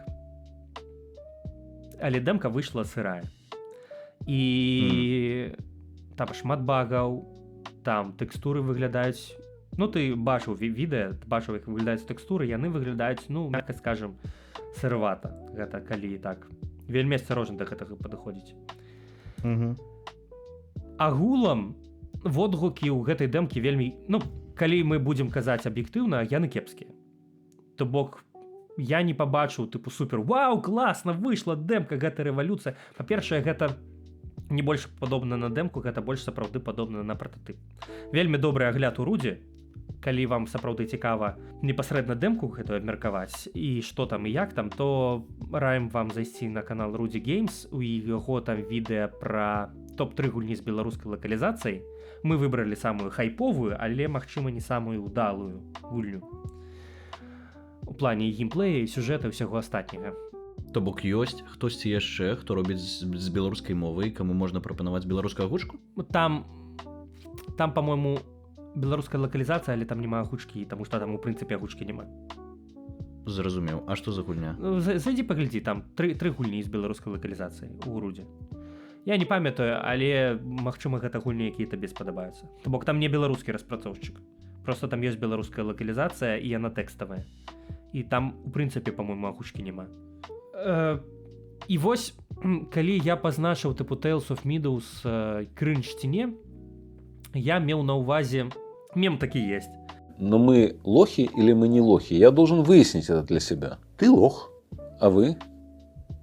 И я лох. Так. Вось і калі я гляджу на гэтую дэмку, гляджу, што водгукі не вельмі, а мы як бы ўпісаліся ў гучку, трэба сказаць, цалкам бясплатна. І бівейкаў там агучвае бясплатна, просто на энтузіазме. Вось прыйшлі беларускія распрацоўшчыкі, вось студэнты кажуць, ну вось, ребята, ну няма у нас бюджэту, няма у нас нічога, вось, ну вось такія мы жабракі, агучце нам, калі ласка, ну мы пагадзіліся. Таму што я шчыра спадзяваўся, што гэта будзе для нашага праекта файны прамоушн. Ну так і ёсць насамрэч. Яны вельмі хайпанулі з кінематаграфічным трэйлерам на беларускай мове. Трэйлер гэты сабраў на беларускай мове больш, чым на астатніх. Там быў англійскі варыянт і рускі варыянт. І вось я гляджу, што ўсім не падабаецца. Я разумею, што патэнцыйна, калі гульня выйдзе па шэрагу прычын розных, на яе можа зваліцца шмат хейта, таму што шмат чаканняў хлопцы зрабілі для сябе. Так. І вось я думаю, а гэты хейт на нас упадзе ці не ўпадзе? І вось наколькі варта ўпісвацца нам як студыя агучвання вось у такія праекты, якія ўжо ну вось тыпу зловяць хейт. Слухай. І зловяць хейт не толькі праз каравыя тэкстуры, я табе так скажу, а яшчэ праз сторітэлінг, таму што ну мне, напрыклад, вельмі не спадабалася імя Перасвет. Я памятаю. Мы гэта паабмяркоўвалі з ребятамі, і яны такія, ну не, мы уже тыпу зрабілі, мы уже паставілі, мы уже назад гэта не адкацім, і ўвогуле пофіг, нічога страшнага ў гэтым няма. Перасвет гэта больш руская гісторыя, трэба сказаць, а не беларуская. Чыста тэарэтычна у Тураве мог быць Перасвет, на практыцы, ну, гэта больш штосьці з тых гісторый. Ясна. І канешне, мы змагаліся з татара-мангольскім ігам, і там з гістарычнага пункту гледжання ўсё так, але калі мы кажам пра тру гісторыю Беларусі, такую вось трушную, да? Калі пра нашы ўяўленні, калі мы кажам гісторыю Беларусі, мы ўсё ж рэдка згадваем змаганне з татарамі, таму што пазней... Трэба было біцца з маскалямі. Тады б гульня магла б злавіць хейт з іншага боку, так, і ну складана. Трэба было, да не, насамрэч трэба было біцца проста з крыжакамі. А, ну слухай, вось з крыжакамі пабіцца, гэта было б супер. Гэта вельмі праваслаўна, вось, з немцамі. Багаўгодна. Так. Таму што ў нас все ж у нашай гісторыі, асабліва беларускай, татары гэта не тыя, хто засталіся ў ёй як тыпу вораг. Таму што яны ў нас засталіся, і яны нам дапамагалі зноў жа біцца з крыжакамі пазней. І не толькі, да? Вось. Ну, але, ну, гэта выбар, ребята, зноў жа, у чужы храм са сваім уставам не лезеш. Просто я адчуваю патэнцыйна, што гульня можа славіць. А калі мы выбіраем проста рускую агучку, ну там слог такі і падача, яна больш... Я бачу. Гэта такія амаль тарантынаўскія дыялогі. Сэнс не ў тарантынаўскіх дыялогах, сэнс вось у падачы, у фармулёўках і ў словах, гэта вось умоўны там Алёша Паповіч, там вось такія вось рускія казкі. Вось на рускай мове такая гульня ўспрымаецца не як беларуская. Беларуская мова рэальна дадае беларускай аўтэнтычнасці. А руская мова дадае рускай аўтэнтычнасці, і яна ўжо ўспрымаецца не як нашая там частка, а як штосьці вось з усходу. Вось што ты пра гэта на гэты конт думаеш? Слухай, я таксама даволі далікатна пытаўся некалькі падкастаў таму на гэтую тэму выказацца, і я сказаў, што я уласна вельмі скептычна стаўлюся да нізкабюджэтных, зробленых на каленцы 3D экшанаў. Вось такіх сярэднявечных. Усё, я памятаю, што мне у мае маладыя годы, калі я таксама хацеў зрабіць якую-небудзь гульню, мяне вельмі прываблівала ідэя менавіта 3D экшана. 3D экшана, дзе ты ходзіш, лупішся з такім элементам слэшера. Вось мне тады гэта казалася вось супер гульня. Я б у такое сам пагуляў. Але з цягам часу мае, ведаеш, густы трошкі змяніліся, і густы ў гульнях трошкі змяніліся. І я вось зараз пагартаў відос Рудзі, і я, калі пабачыў Tales of Midos у нататках, я успомніў, што я зараз сачу за іншай студыяй, якія выхадцы з Беларусі. Зараз яны не ўпэўнены, што ў Беларусі, але яны зрабілі гульню Replaced. Replaced — гэта першая гульня, якая ўзгадывалася у відосе Рудзі. Гэта такі кіберпанк, 2D кіберпанк. Да, і яна супер стылёвая. І вось калі рабіць інды-гульні, мне здаецца, што падыход павінен быць такі. Браць не нейкімі тэхналогіямі, бо ты зараз за імі ты не дагоніш. 3D гэта цяжка.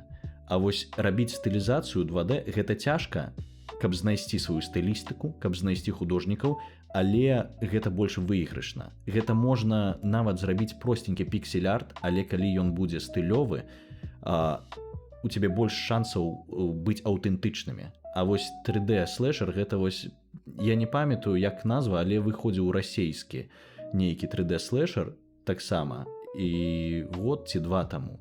І ён таксама злавіў хейта, але ён выглядаў лепей. Трэба адзначыць, там студыя, гэта ўсё ж такі не студэнты, а ён выглядаў лепей, але ўсё адно ў ім было шмат праблем. І вось мне здаецца, гэта можа быць падобны шлях. Ну, тут складана. Напэўна, канешне, ты маеш рацыю, проста, зноў жа, калі мы мінулы раз гэта абмяркоўвалі, я вось згадаў, я думаў пра гэта, пра твае словы, я іх трымаю ў галаве, і я пазней падумаў пра такую аналогію, што, па-першае, на 2D гульнях ты не навучышся рабіць 3D гульні. Не навучышся. Тут залежыць ад таго, якая мэта. Калі ў цябе мэта навучыцца рабіць 3D гульні, то вядома. Вось. Калі ў цябе мэта зрабіць класную гульню, то яна не абавязкова павінна быць 3D. Ну дык вось я пра тое. Я згадаў проста аналогіі з гітарамі, калі табе кажуць, ну вось, ёсць міф такі, што калі ты хочаш навучыцца граць на электрагітары, павучыся спачатку на акустыцы. Ну гэта ж поўная неправда, скажем так. Хуценька выправіўся. Ну гэта неправда, гэта не так. Калі хочаш навучыцца на электрагітары, адразу бярэ электрагітару. Тут мне падавалася логіка тая ж самая, але потым я крышачку пераабуўся і з табой на дадзены момант больш згодны, што ўсё ж некаторым рэчам можна навучыцца. Па-першае, гэта праца ў камандзе і арганізацыя працы. Гэта вельмі важна навык. І ён вырашальны ў дадзеным выпадку. І я падазраю, што ў іх там, ну, ёсць над чым папрацаваць. Я не знаю, но мне так здаецца звонку, калі назіраю. Бо там таксама не два чалавекі гэту гульню робяць, а іх там шмат, і ну, значыць, штосьці не так яны арганізоўваюць, хутчэй за ўсё. Калі выходзіць тое, што выходзіць. Па-другое, гэта гейм-дызайн. Гейм-дызайн, сюжэтныя штукі, вось сторітэлінг, ён будзе аднолькавы і там, а гэта вельмі важна. Таму, так, ты на 2D гульнях не навучышся рабіць 3D-мадэлі, але ты прыдбаеш іншыя вельмі важныя навыкі. Таму на дадзены момант я з табой больш згодна, чым не згодны, што калі ты на пачатку хочаш штосьці рабіць, паспрабуеш штосьці браць тэхнічна прасцейшае, табе не стане прасцей, насамрэч. Проста сапраўды, вось Tales of Midos заявачка такая высокая, і планку яны сабе вельмі высока задралі. Настолькі, што яны фактычна хочуць яны гэтага ці не хочуць, яны канкуруюць з умоўным там ведьмаром ці нейкімі AAA гульнямі, а яны не ў стане ніколі і яны ніколі іх не перамогуць. Вось калі ты проста бярэш 3D экшн сярэднявечны, то узгадваюцца Вядзьмар і іншага кшталту гульні. І вось з імі не пацягаешся. Так, Вядзьмар, Скайрым, там яшчэ што-небудзь, ну просто 0 шансаў. Вось. Прычым нідзе, ні ў механіках, ні ў сторытэлінгу, ні ў геймдызайне ўвогуле, ні ў чым, ні ў чым у цябе няма. У цябе выйгрыш толькі адзін, гэта сеттынг цікавы. Але рэальна сеттинг цікавы можна было б зрабіць хоць, у Рэмпае зрабіць візуальную навелу. Таксама быў бы цікавы сеттинг, калі мы кажам пра гісторыю. І яна можа быць абсалютна дзе заўгодна. А з аднаго боку, з іншага боку, вось я просто думаю пра наш удзел ва ўсім гэтым.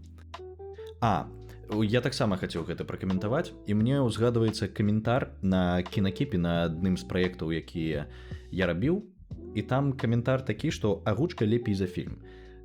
То бок да агучкі з-за благога фільма не было нейкіх такіх, ведаеш, прэтэнзій. Таму і мне здаецца, што калі мы зробім сваю працу файна, хейт, які можа здарыцца з гульнёй, ён не будзе датычны нас. То есть, то бок у мяне такое меркаванне. Я згодны з табой, па-першае, што наўрад ці хейт на нас трапіць, і я не думаю. Вось чыста так, калі мы разважаем. А па-другое, я думаю, што на дадзены момант наша агучка гэта тое, што паляпшае гульню. Можа быць. Тое, ледзь не тое, ну не хочется казаць адзінае, так? Но але тое не шматлікае добрае, што ў яе ёсць. Таму нам варта было ў гэта ўпісацца, як мінімум, каб падтрымаць беларускіх распрацоўшчыкаў у такім выглядзе.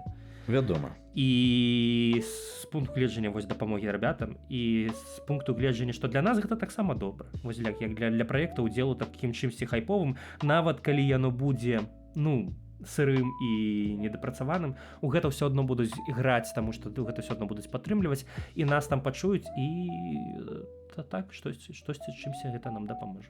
Ну і так, слухай, не гледзячы на тое, што мы можам неяк хаіць і выказваць такое неадназначнае меркаванне наконт лёсу гэтай гульні, я лічу, што гэта ўсё адно вельмі паважана, што рабята гэта робяць, так, што яны ў гэта ўпісаліся.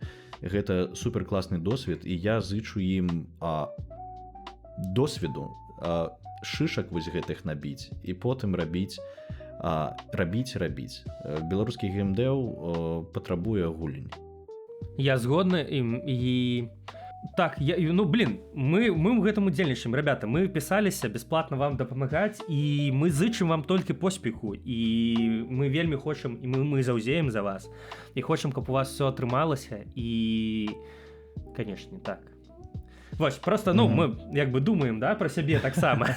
Я прынамсі. А не прылеціць нам за гэта ці не? Таму што, напрыклад, калі б гэта ігра была, умоўна, там, я не знаю, ёсць шэраг праектаў, удзел у якіх можа там падпорціць табе рэпутацыю. І вось ці не з'яўляецца гэта тым же самым кейсам? Я думаю, што не з'яўляецца, і што нягледзячы на тое, што атрымаецца ў рабят ці не, тут важны працэс. Вось у гэтай ўсёй гісторыі, мне здаецца, важны працэс, і нас, як беларусаў, якія за гэтым сочаць, дапамагаюць і падтрымліваюць, і рабят, як яны робяць сваю першую працу. Вось, а вынік, мы ўжо бачым плюс-мінус, які ён будзе, бачым праблемы, якія могуць быць, і якія хутчэй за ўсё будуць. Гэта досвед. Досвед благім не бывае, калі яго асабліва аналізаваць і атрымліваць фідбэк. Як мы казалі, пра беларускія праекты альбо добра, альбо ніяк, але крытыка архіважная штука. Таму гэта праўда. Без яе мы б нават не сталі лепей. Дзякуй Андрэю, што ён час ад часу хаіць нас. Але гэта часам вельмі балюча. Божухна, як я... Мне пахаю ён майго данітора. Данітора? Так. Ты яго сам спытаў? Не, ён прям напісаў. бля. Вось. І... Что ён сказаў? Бачу, што ў цябе амаль слёзы наварачваюцца. Не, это просто я падстаміўся, гляджу экран. Што сказаў? Сказаў, што не сядзіць тэмбральна. Не сядзіць То бок тэмбральна. ён пахваліў, што ён сказаў, ты чу, ты добра агучыў, все пастараўся, але ну не сядзіць. Тыпу, Ты не міскаст? ты не стары. Я чую, што там не старык. Вось. І ну мой Што ты родны думаеш гук, вось цяпер? што я думаю. Мой родны гук. Так. Думалі галоўнае слово родны або гук? Вось. Не, гэта моя. Таму Моя ўласнасць. ну сумна, ну што паробіш, я зрабіў ўсё што мог, і я лічу, што яно не настолькі там ужо блага, прям каб блага, яно нармальна. Я лічу, што ў гэтым кантэксце мы можам дапусціць аднаго персанажа, каб ён быў нармальным. Правда. То правда, не адзін персанаж нармальны, трэба сказаць, але можна. Па-другое, акцёру, які гэта ўсё агучваў на момант здымак, было 50 гадоў. Ну і ён і не мусіць гучаць на 90. Все, нормально. Слухай, я згодны, ён з пункту гледжання агучкі і агулам як сядзіць, ён не той, каб выбіваўся. Ведаеш, у нас ёсць такі тэрмін, як блог шчапаць у тэатры. Гэта калі ўсё гатова, і вось зараз ёсць мелачы, якія Так. хацелася б паправіць. І вось мне здаецца, гэта вось тая самая блаха. Слухай, вяртаючыся да тэмы гулень, я ўзгадваю гульню, ведаеш ці не ведаеш, Undertale. Undertale зараз загуглі і паглядзі, як яна выглядае. Так, паглядзеў я Undertale, гэта штосьці такое прям 2D-шнае, піксельнае. Вельмі 2D-шная, піксельная, вельмі простая графіка, і я табе скажу, што яе рабіў адзін чэл. І гэты чэл, Тобі Фокс, ён амаль, акром таго, што ён рабіў гульню, ён пісаў і музыку. І музыка там вельмі таленавітая, я дагэтуль слухаю некаторыя песні з яе, шмат файных рэміксаў на яе зрабілі, і мы нават кавер рабілі на Мегалаванію. Вось, і я пазнаёміўся з гэтай гульнёй, мяне з ёй пазнаёмілі ў 19-м годзе, і для мяне гэта стала такім revelation, адкрывеннем, бо з пункту гледжання графікі яна так трошкі адштурхоўвала мяне, але тое, які там сюжэт, як у яе гуляецца і астатнія рэчы, гэта проста нерэальна. Гэта такі цікавы падыход, гэта такое цікавае стаўленне, і яна ламае чацвёртую сцену. Яна заігрывае з гульцом, яна кранае менавіта цябе праз тое, што ламае чацвёртую сцену. І яе трэба прайсці мінімум 2 разы, бо першы раз ты зафейліш дакладна, і цябе потым вось галавой паводзяць па гаўну і скажуць, што вось такі ты чалавек. І потым табе захочацца яе іншым чынам перапрайсці, бо там механікі, якія ты не чакаеш. То бок ты чакаеш, што ты будзеш граць у РПГшку, а яна там не зусім РПГшка. Там усё ж такі шмат падводных камянёў. І вось гэта прыклад той гульні, якую можна зрабіць уласнаруч і якая будзе проста бамбезнай. Можна паглядзець, якія ў яе отзывы, які яна пакінула, ведаеш, след на культуры. Менавіта вось гэты адзін чалавек, які зрабіў адну гульню сам, уласнаруч зрабіў вялікі ўплыў на культуру, на гікаўскую культуру. Вось гэта для мяне такого кшталту прыклад. Я сам яшчэ вельмі люблю Supergiant Games студыю з амаль усімі іхнымі гульнямі. Гэта інды разработчыкі, зараз яны ўжо выраслі, але першая іх гульня Бастыён, яна таксама 2D-шная, яна не складаная, але гэта прыклад тых рабят, якія робяць не складана, але з душой. Круто. Идём далей. Давай далей тады, сапраўды, пойдзем.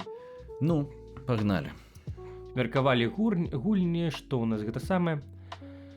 скончылі першы сезон 1670. Мы абмяркоўвалі, што ён яшчэ дзесьці па ходу будзе шліфавацца, але яго ўжо можна цалкам паглядзець. Для гэтага подписывайтеся на Кофі Эмі, якая гэта ўсё робіць, гэтым всем займаецца, і тады у вас адкрыецца доступ. Так, абавязкова. І данатьце на дубляж другога сезона. Бо пераклад гатовы, все там гатова, трэба сядаць рабіць. Калі ласка, дапамажыце, гэта вельмі атрымаўся файны дубляж, ён мне вельмі падабаецца. Не адна, а гэта на дадзены момант гэта лепшая работа у Анібела канкрэтна. Вось. І ўсё, собственно, што вам яшчэ сказаць? Мы ўжо шмат гэта абмяркоўвалі, мы там агучваем, Валянцін там агучвае пана Анджея, і, там яшчэ і Чэслава. І Чэслава, так. Я там агучваю Мацея, гэта той, які ліцвін. Естам лічвінам. То бок, які беларус. Ну, фактычна беларус, так. Я таксама думаю, што ён беларус, таму што ён там праваслаўны. Ніякі ён не каталік, так, і ён дакладна не літувіс. Мы ў Польшы можам так казаць гэтае слово. Якое слово? Літувіс. Літувіс? Да. Ясна. Вось, не з Літувы, а з Літвы. То бок, вось адкулься. Ну, ён і выглядае такі, як тыповы беларус. Яшчэ вось пра дубляж, калі пачалі размаўляць, заўважыў такую штуку, што калі добры дубляж, ёсць адчуванне, што і калі ведаеш яшчэ таго, хто агучвае, ёсць адчуванне, што акцёры тварамі падобныя. І вось... Гэта ты за кім заўважаеш? Ну, з Бібікавым так бывае, што быццам бы міміка, як вось Бібікаў размаўляе. Вось я не так моцна заўважаю, але вось у мяне першы раз такое было, я пабачыў нейкую работу Бібікава над нейкім польскім серыялам, «Баксёр» там называецца, ці там пра баксёра было. І ён там агучвае, і там дубляж, а я слухаю гэты ўрывак, і я не разумею. Гэта ён дубляж свой паказвае, ці ён там загрыміраваны ў кадры. Вось я гляджу, ён вельмі падобны, просто, ну, нейкімі тварамі, вось, ну, просто, што старэйш. Прикольно. Я такі, афігеть. І потым, калі глядзіш акцёра, асобна разумееш, што ніфіга Бібікаў не падобны знешне. Вось. І на Іэна Маккеллена таксама Бібікаў не падобны. На Гандальфа.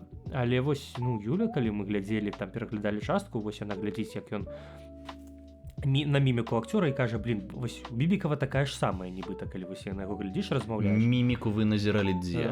У яго відосах, дзе ён у відосах, паказвае у дубляж? сазвонах, калі мы там, ну, вось яна ж таксама была на гэтых майстар-класе. Ведаеш, што я аб гэтым думаю?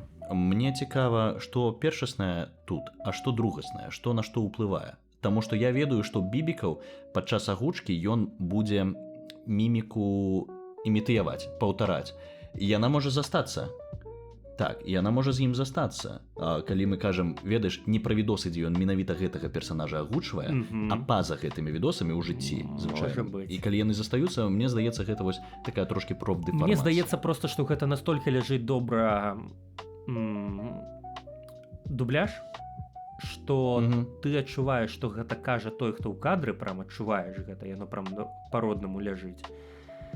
І ты ў сваёй падсвядомасці проста пачынаеш суадносіць, што вось гэта ён загрэміраваны той чалавек, якога ты ведаеш. Таму што бок мяне таксама адзін раз такое было, і гэта якраз было пра маю агучку Мацея.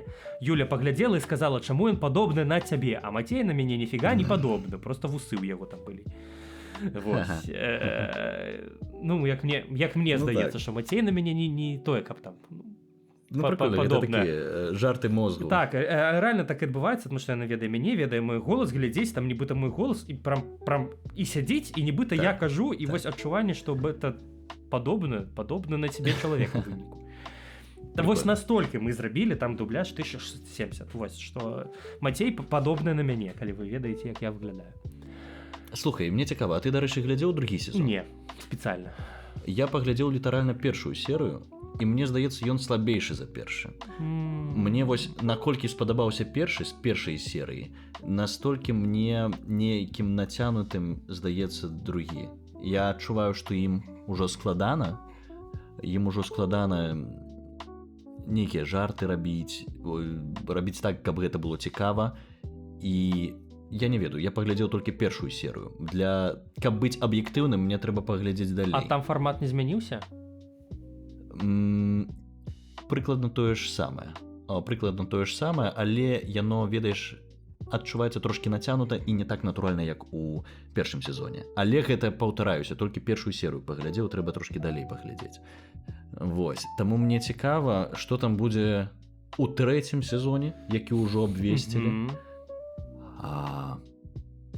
Паглядзім, ці не здуюцца яны, бо я вельмі люблю 1670. Гэта, мне здаецца, самы смешны серыял, менавіта першы сезон самы смешны серыял у інтэрнэце, таму калі вы яго не глядзелі, то абавязкова паглядзіць яго ў нашай агутцы. Вось. А што яшчэ скончылі першы сезон Fallout. Ну як скончылі? Мне яшчэ некалькі правак засталося.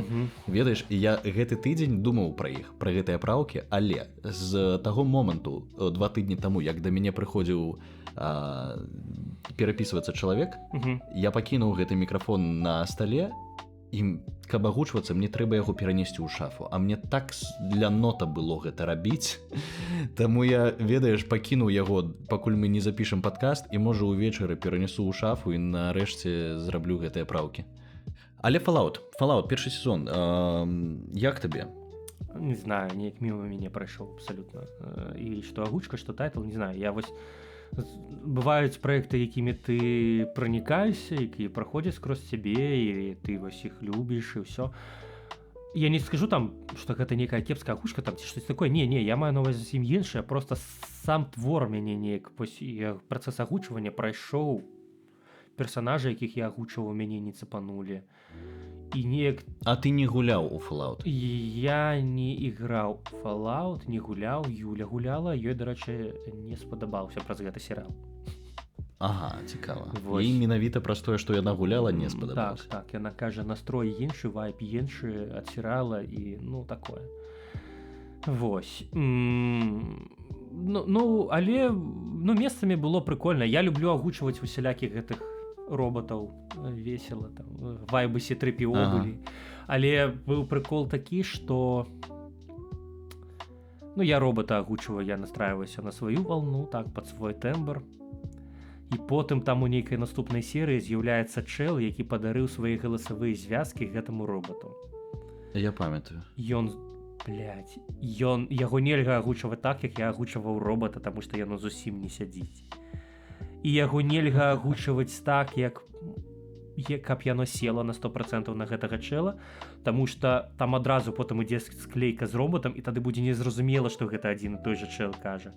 І то бок там неяк трэба знайсці гэтую сярэдзіну, якая пасавала мужику і пасавала таму роботу, якого я ўжо агучыў раней.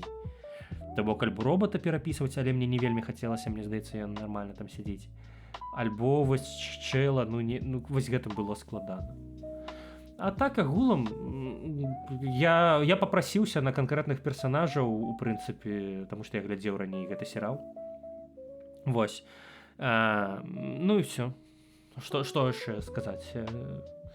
Ведаеш, я агучваю там гэтага гуля, і агулам мне падабаецца час ад часу такіх персанажаў агучваць, пафасных, такіх трошкі злых, такіх нейтральна злых, калі звяртацца да гэтай ДНДшнай алайнмента. Але ведаеш, на прыкладзе гэтага персанажа я замеціў, што ў мяне ёсць мае ўласныя клішэ у агутцы. Мае ўласныя клішыраваныя інтанацыі, нейкія прыколы, якія я з часам напрацаваў, наработаў у агутцы, і вось яны зараз цягнуцца за мной такім хвастом, што я па звычцы іх раблю там, дзе яны не вельмі пасуюць, там, дзе іх не патрэбна быць. Штосьці, што табе перашкаджае? Не тое, што так, ведаеш, я просто гэта выглядае як, ведаеш, графік, калі я на пачатку шмат высілкаў рабіў, каб дасягнуць пэўнага ўзроўня агутцы, потым я расслабіўся і выйшаў на такое гэтае плато. І зараз трошкі па інерцыі раблю, па інерцыі вось гэтую сваю базу, свае інтанацыі, свае канчаткі, там, не ведаю што, але як я сканчваю словы, якія інтанацыі я раблю ў пэўных момантах, і яны мне здаюцца, што я раблю гэта проста праз звычку, а не праз тое, што гэта патрэбна. І мне здаецца, я у цябе таксама некаторыя такія моманты заўважаў, што ў цябе ёсць твае ўжо фірмовыя нейкія інтанацыі, якія ты выкарыстоўваеш, і ты іх можаш выкарыстоўваць у моманты, дзе яны не вельмі пасуюць. Вось я за сабой такое заўважыў. Можа быць, я дапускаю. Агулам пра штампы, калі мы кажам, што такое штамп? Гэта напрацаванае нейкае дзеянне, якое ты робіш на аўтамаце. То бок ты там як актёр не пражываеш, не ражаеш гэта, а вось гэта штамп ты напрацаваў, вось тое, як ты смяешся, альбо тое, як ты скончваеш нейкую інтанацыю, і ты яе выкарыстоўваеш. І агулам у штампах насамрэч не тое, каб шмат нейкай вялікай праблемы, проста штампаў мусіць быць шмат розных. Вось. І тады яно будзе працаваць, тады ты будзеш знаходзіць нейкія свае штампы, якія шукаюць. Таму калі ты бачыш, што нейкі штамп не пасуе, можа быць, мае сэнс падумаць і перапрацаваць нейкі новы штамп. Так, я пра тое, што агулам я за сабой заўважыў, што трэба быць пільным, так, не расслабляцца і вось быць пільным падчас агучкі. Усё яшчэ. Але ладно, працягваем. У нас быў вельмі цікавы заказ. Так, у нас быў вельмі цікавы заказ. Мы агучылі, зрабілі нават дубляж містера Біста. Як табе агулам? Прыкольна. Ведаеш, я не глядзеў містера Біста, але я ведаю яго як культурны феномен. Хлушу. Можа, 1 ці 2 відосы глядзеў.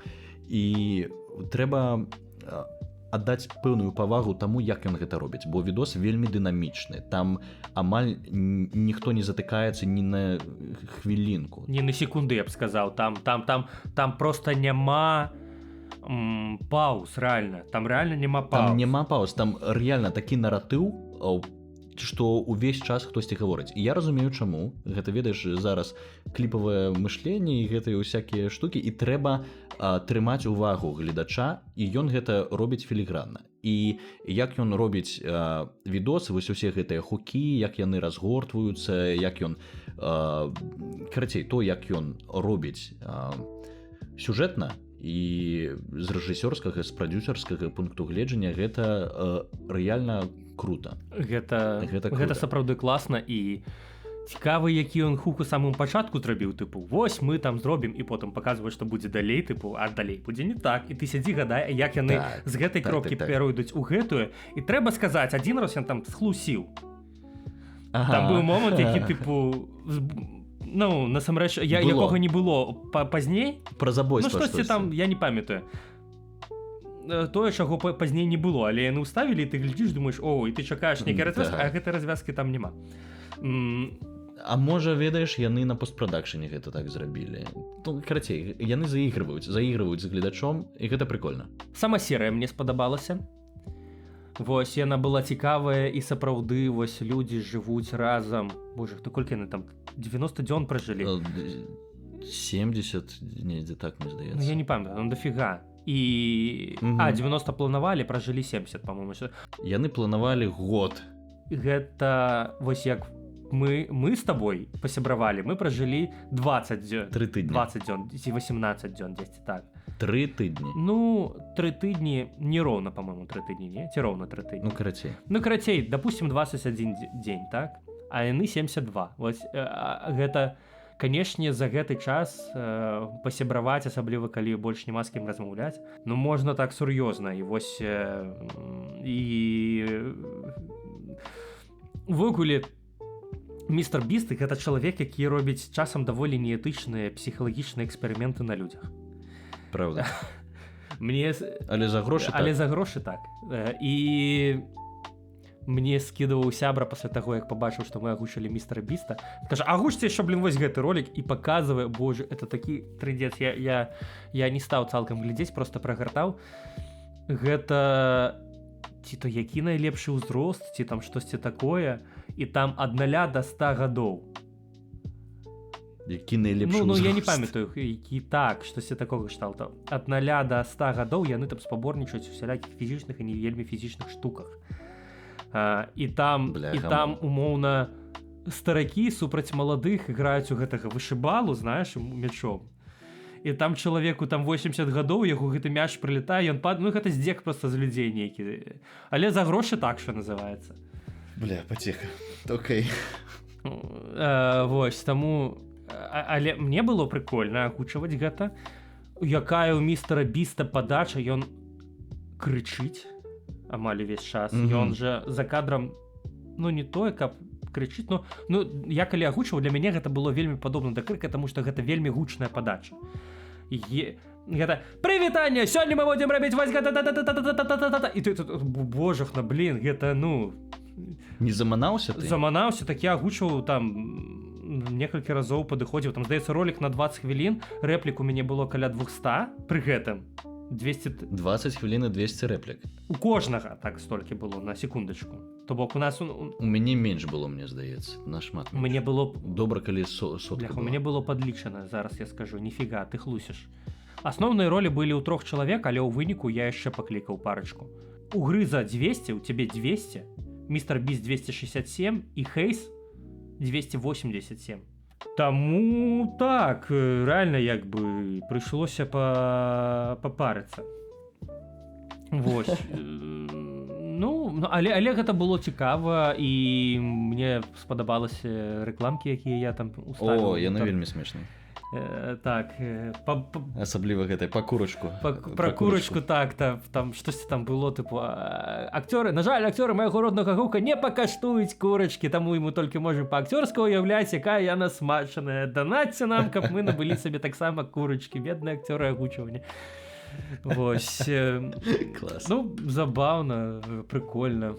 Мне спадабалася заказваць яшчэ. Там, правда, была ідэя, што вось мы настолькі добра зробім, што раптам хтосьці яшчэ захоча ў нас гэта заказаць. Ну, ніхто не захацеў заказваць, і містер Біст нас, на жаль, не заўважыў. Ну, што паробіш? У яго ёсць чым займацца. Што паробіш? Ну, мы не сталі гэта на YouTube выкладаць, каб нам не пралецела, хаця первічная гэтая праверка дала дазвол. То бок там не пралетае.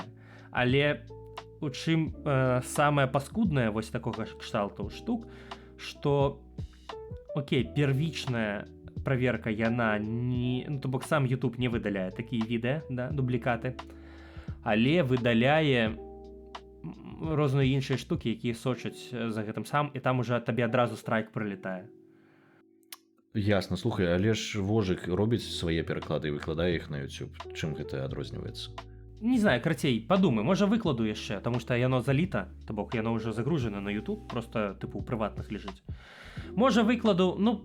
Спроба не хвароба. Ну просто не вельмі хочацца, божах, на столькі гадоў гэтаму каналу, так цяжка ён набіраў тыя няшчасныя 1000 падпісчыкаў. І так будзе сумна яго там потым згубіць. Вось. Ладно. Але паспрабуем, што тут. Адзін раз паспрабуем, і ўсё. Добра. Скажы некалькі словаў пра магутную дзявятку. Магутная дзявятка. Гэта серыял у сусвеце D&D. Вось, то бок, калі вы глядзелі Vox Machina, альбо Падзямеллі драконы. Фільм быў. Што там яшчэ ёсць? Ну, штосьці яшчэ, я дапускаю, ёсць. Агулам, калі вы глядзелі Critical Role. Калі вы глядзелі ролікі Critical Role, калі вы гуляеце ў D&D, тым больш. Гэта вось... адной сюжэт па нейкаму там, боже, па некаму кампэйну гэта мультык. Даволі прыкольны. У мяне там Тифлінг. Вось гэты, які, божахна, ён там... Я даже не ведаю, хто ён там па класу. Плут, напэўна. Барт, можа? А, не, наўрад ці. Не, дакладна не Барт, но альбо Плут, альбо хто-небудзь там такі. Ну, падобна на Плута, таму што чаму? Таму што я ў адным ваншотіку якраз папрасіў всялякія гэтыя генератары персанажаў згенераваць сабе хуценька Тифлінга, Плута 3-го ўзроўня, і мне выдаўся па характарыстыкам і навыкам даволі падобны чэл. І я пайграў у ваншотик, было вельмі прикольна, мне спадабалася. Беларускамоўны, трэба сказаць, ваншотик быў. Вось.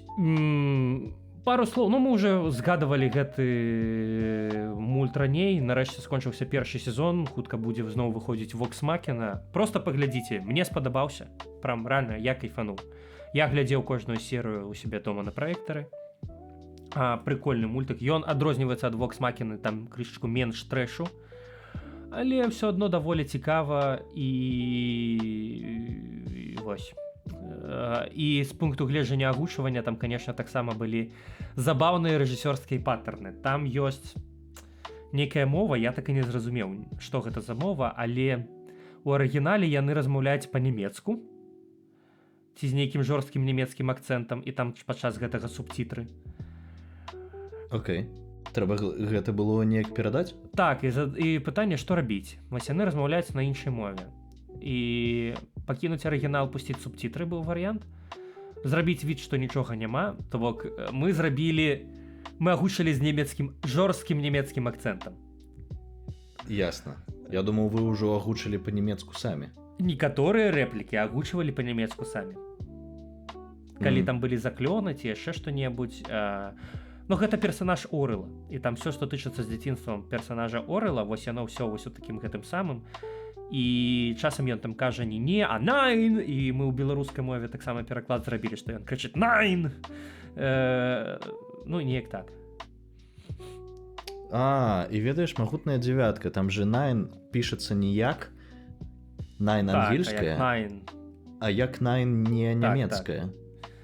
Таму гэта гульня там словаў. Гульня словаў. Гэта не майці найн, а гэта магутная не. Магутная, ну, таму што іх і не 9. Вось, але ну там гэта як атрымалася абыграць, так атрымалася. Ну прикольна, мне спадабаўся, я кайфануў і ад прагляду, і ад агучвання. У прынцыпе, такі персанаж у мяне, ну, цыркач, такі месцамі трыкстер, месцамі так шукае свой шлях. То бок ёсць у ім гэты лірычны складнік.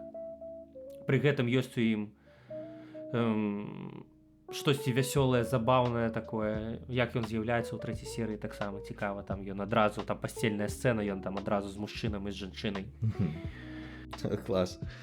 Слухай, ну мне здаецца, менавіта персанажа мы ўжо неяк абмяркоўвалі. Ты мне скажы, як ці задаволены ты вынікам?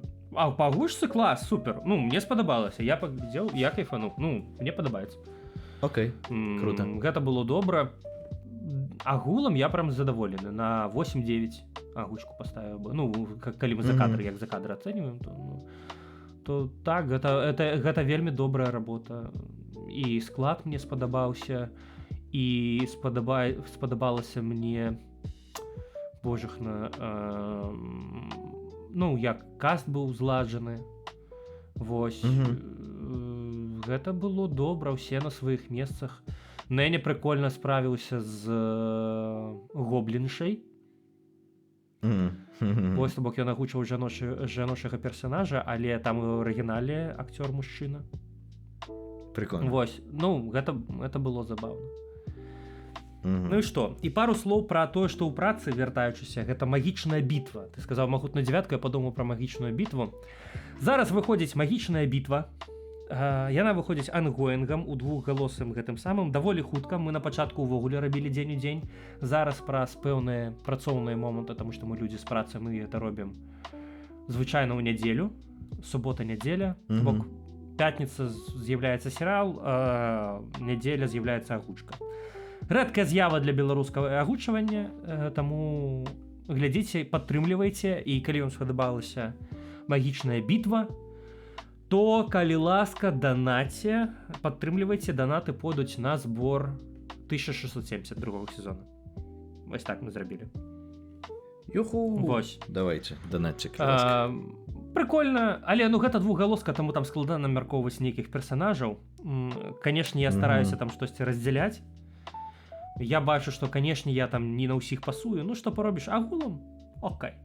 Ну, для двухгалоскі. Для двухгалоскі добра, так, і да агулам гэта я потым сяжуся і пераглядаю як правіла серыю на касякі, калі ўжо все зведзена. Вось мне прям падабаецца просто магічная бітва, і агучка мне не псуе ўражанне. Вось таму яна на мой скромны погляд атрымалася добрый. Глядзіце і данаце на 1670. Увогуле я тут хацеў абмеркаваць тэму ангоінгаў. Просто реально складана на сённяшні дзень плюс-мінус аператыўна рабіць ангоінгі. Ніхто іх па серыялах ніхто іх не робіць ніяк вось у такім выглядзе, вось каб гэта было глядзібельна. Дзень у Ну дзень? не дзень у дзень, ну хаця б просто стабільна і глядзібельна. Хутка, каб было Каб было хутка. Што у нас з ангоінгаў ёсць? Плюрыбус ці штосьці такое? Не ведаю. Я ведаю, што у нас з ангоінгаў было, і калі мы спрабавалі хутка рабіць, гэта быў Devil May Cry у мінулым. Але ён так все адно даволі хутка выходзіў. Ну ён выходзіў цягам тыдня. Окей, ён можа якой цягам тыдня? Там просто Netflix выклаў усе серыі адразу. Ну, і памятаеш, мы ж яшчэ спаборніцтва такое Так. зрабілі з іншымі. Да, мы ребятамі. там прайгралі, дарэчы, па тэрмінах, па па хуткасці, хуткасці. па якасці. Але мы там так здручылі зато па якасці, так, па гучу. Ну, Мне здаецца, просто ў пэўны момант, калі зразумелі, што некуды спяшацца, ўжо расслабіліся. так, ну цяжка, гэта марафон, цяжка вытрымаць марафон, але што кінакіпа, а чаму у вас асноўная агучка, калі пераходзіш на гэты тайтл, не наша? Вось. Магла быць і наша. Ребяты, непарадак. Выправце, калі Ну. ласка. Зрабіце ласку. Ладно. Слухай, але ж гэта трошкі забегаючы на навіны сусветнага кіно, на другі блок, але ж нядаўна выйшаў гэты тизер другога сезона Devil May Cry. Я табе яго скідваў. Ён выходзіць 12 мая, але я пытаў рыхтавацца, маральна рыхтавацца, бо я маральна рыхтуюся. Слухай, я не вельмі задаволены першым сезонам, і у Аді Шанкара ёсць шмат Як творам момантаў. менавіта ты маеш на увазе? Як творам, як адаптацыі, бо я, фанат. Ну, в сэнсе не нашым агучваннем. Так. Бо я фанат Devil May Cry, наверное, ўжо гадоў амаль 20. Ну, і ты стэнд рабіў па Devil May Cry нават. Настолькі фанат. І мы рабілі стэнд. То бок Мы рабілі косплей, стэнд па вось Devil May гэта Cry. ўсё. І я, ведаеш, адчуваю, што нейкіх сучасных рэлізаў па Devil May Cry так нешмат, што я за мілую душу агучу і буду шчаслівы. Якім бы яно ні было. Бо хайпануць, зноў адчуць гэты вайб, гэтую заліхвастасць, карацей, зразумеў. Ты заўважыў, што Данта там уже крышачку змяніўся, падрос? Так. Ён змяніўся, і таксама, калі сачыць за гульнямі, ён таксама змяняецца ад гульні гульне, і ён выглядае розным у кожнай гульні. І так, ён ужо пасталеў. Цікава, якія там будуць іншыя персанажы. Я, канешне, looking forward агучыць Вергілія. Ну, ён за табой ужо і так. Гэтага брата-блізнюка. Так. Адзінае, што яго ў нетфліксаўскай адаптацыі зрабілі трошкі іншым, у яго іншы голас, у яго больш высокі. Так, у яго ў арыгінале больш высокі і больш тонкі. То бок, па-добраму, калі б яны правільна зрабілі касту, то ты б больш пасаваў да Данта, а я б больш пасаваў да Вергілія, напрыклад. Слухай, я б, наверное, усё адно не спасаваў бы да Данты. Я нядаўна пераглядаў нашыя спробы, і я заўважыў, што ні ты, ні я вось 100% не трапілі. І калі б, ведаеш, быў бы некаторы мікс паміж нашымі галасамі, каб вось мой быў больш малады, ці твой быў крыху больш такі хрыпячы, я не ведаю, каб было больш такога. Вось яно б тады лягло. Абертаноў дадаць такі. Абертаноў, так, дадаць. Вось тады яно было супер. А так, вось Вергілій, у яго такі трошкі японскі акцэнт. Нават у ангельскай мове, у ангельскай агучцы трэцяй частцы Devil May Cry, у яго нават такі трошкі японскі акцэнт. То бок ён класі трошкі гай з выебонамі. У яго ёсць такі момант. А у нетфліксаўскай агучкі яго зрабілі проста нізкім, брутальным, жорсткім. Такога ніколі не было. Паглядзім. Добра, давай тады пакінем самае смачнае на канец марці непаўторнага. Ці глядзеў ты рыцара сямі каралеўстваў? Слухай, не глядзеў, але тое з таго, што я бачыў у сеці пра яго, вельмі нейкія пазітыўныя водгукі, і мне хочацца паглядзець, бо я ведаю, што гэта нейкі спін-офф сусвету Джорджа Мартина, гульня тронаў, вось гэта ўсё. Гульні тронаў, так. І гульню тронаў я не вельмі люблю, я неяк спрабаваў яе глядзець, але яна нейкая задушная для мяне. Я не глядзеў гульню тронаў цалкам. Я чытаў усе кнігі, што... я чытаў кнігі па гульні тронаў, і я якраз чытаў першую кнігу, вось гэтае апавяданне пра Дункана і Эга. Окей. То бок, там некалькі кніг, па-мойму, іх 3 штукі. І вось якраз па першай кнізе быў зняты вось гэты першы сезон. То бок, я ведаў, што там будзе, чым там скончыцца. Вось, але ўсё адно за гэтым было цікава назіраць, як яны зробяць, што яны зрабілі. Карцей, табе спадабалася гульня тронаў? Рыцар сямі каралеўстваў. Мне спадабалася... Не, пра гульню тронаў я спачатку пытаю. Ну, саму гульню тронаў, кнігу я вельмі люблю. А тое, як яны скончылі серыял, ну... Скончылі, давай пра гэта. Але агулам я прям, да, капец, ты што. Для разумення. У мяне быў плеер iRiver E100, і можаш загугліць. Там быў такі невялічкі дысплей, каляровы. Туды можна было ўставіць флешку, туды можна было загрузіць музыкі і ўсё такое. І ён падтрымліваў тэкст. І я туды... Ён падтрымліваў тэкст... Так, толькі просто, трэба разумець памер яго.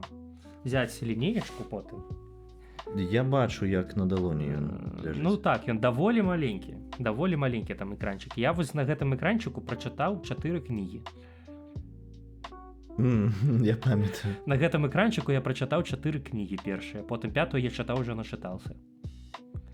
Вось настолькі мне падабалася гульня тронаў. Я паглядзеў першы сезон. Я афігеў з таго, што там ёсць Шон Бін! Вось, і потым яго... Я такой, як так? Пачаў просто... Скончыўся сезон. Я глядзеў першы сезон ангоінгам. Скончыўся першы сезон, я просто адразу пачаў чытаць кніжку, тому што это немагчыма, там, ледзь не ў гэты ж дзень. І пачаў я чытаць, ведаючы вось ужо, мне быў сумны досвед з адаптацыямі Эрагона. Я пачаў чытаць з першай кнігі. Вось. Ну і все. І потым прачытаў все, што ёсць, а потым даведаўся, што ёсць апавяданне пра Дункана і Эга. Прачытаў першую кнігу, на той момант была толькі яна. Слухай, апавяданне пра Дункана Эга, гэта тое, з чаго здымалі рыцара сямі каралеўств? Так. Гэта тое, з чаго здымалі рыцара сямі каралеўстваў. Вось. То бок ён па кнізе напісаны. Зняты. Супер, окей. Ты паглядзеў? Я і прачытаў, і паглядзеў, і больш таго, я заданаціў на пераклад. Куды? Там же ёсць беларускія субцітры. Я глядзеў у беларускіх субцітрах. І я заданаціў на нейкую серыю, у нейкай серыі там напісана, типу, пры падтрымцы камбэк. Слухай, а колькі там серый у сезоне, колькі цягнецца? Серыя па паўгадзінцы, і там, па-моему, 6 серый. 6 серый. А гучка будзе? Я не планаваў. Спадзяюся, ніхто больш не планаваў, шчыра кажучы, таму што не хочацца, каб гэта... Можна хайпануць нармальна. Не хочацца, каб... Я не думаю, што хтосьці будзе пераглядаць. Вось. У сэнсе пераглядаць? Серыал. За гучкай? Так, ну ўсё ўжо паглядзелі. Дык слухай, мы ж усё адно заўсёды так робім. Спачатку выходзіць субцітры, а потым выходзіць агучка на кожны серыял, які робіце не бел, не?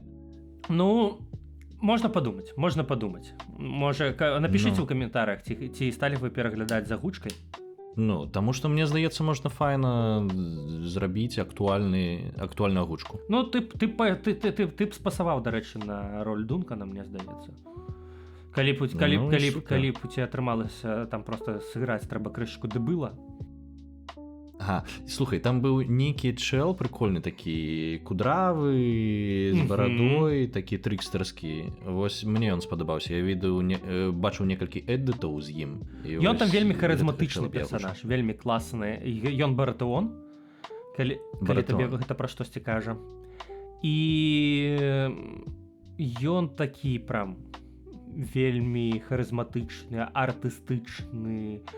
Вось яго бы я агучыў. Яго там мала рэплік. І яго бы я таксама агучыў. Давай так. Можа быць. Ну, калі мы рабілі гэты самы, то так. Пішыце ў каментарыях, што мы б сталі і мы б задонацілі. І проста задонатце. Калі у вас ёсць грошы на данаце на Марція Непаўторнага, мы мусім зрабіць суперпрацу. Вось зараз можна, собственно, да Марція Непаўторнага перайсці. Ну, давай. Па-першае, калі вы не глядзелі наш беларускамоўны трэйлер фільма Марція Непаўторнага, можете прям зараз націснуць на паузу, паглядзець, каб плюс-мінус быць у кантэксце, калі вы зусім не ведаеце, што за фільм. Калі вы ведаеце фільм, але не глядзелі наш трэйлер Марція Непаўторнага, то ўсё адно паглядзіце, каб разумець, як бы ён мог гучаць па-беларуску. Трэба сказаць, што не ўсе акцёры, якія былі ў трэйлеры, будуць на тых же самых месцах, што і ў трэйлеры. Таму што 100% вось тое, што ты там крычаў бэкхенд, форхенд, трэба будзе ставіць іншага чувака, таму што гэта суддзя і ў яго суперстары голас у іншых момантах. Яго не бачна, але, шчыра кажучы, я паставіў каго-небудзь вось такога прям старога. Ну, калі не знойдзецца, то паставім, бо яго ўсё адно не бачна. Вось, але проста хацелася б такога больш узростага чувака. Ідём далей. Гэта вельмі цікавы фільм.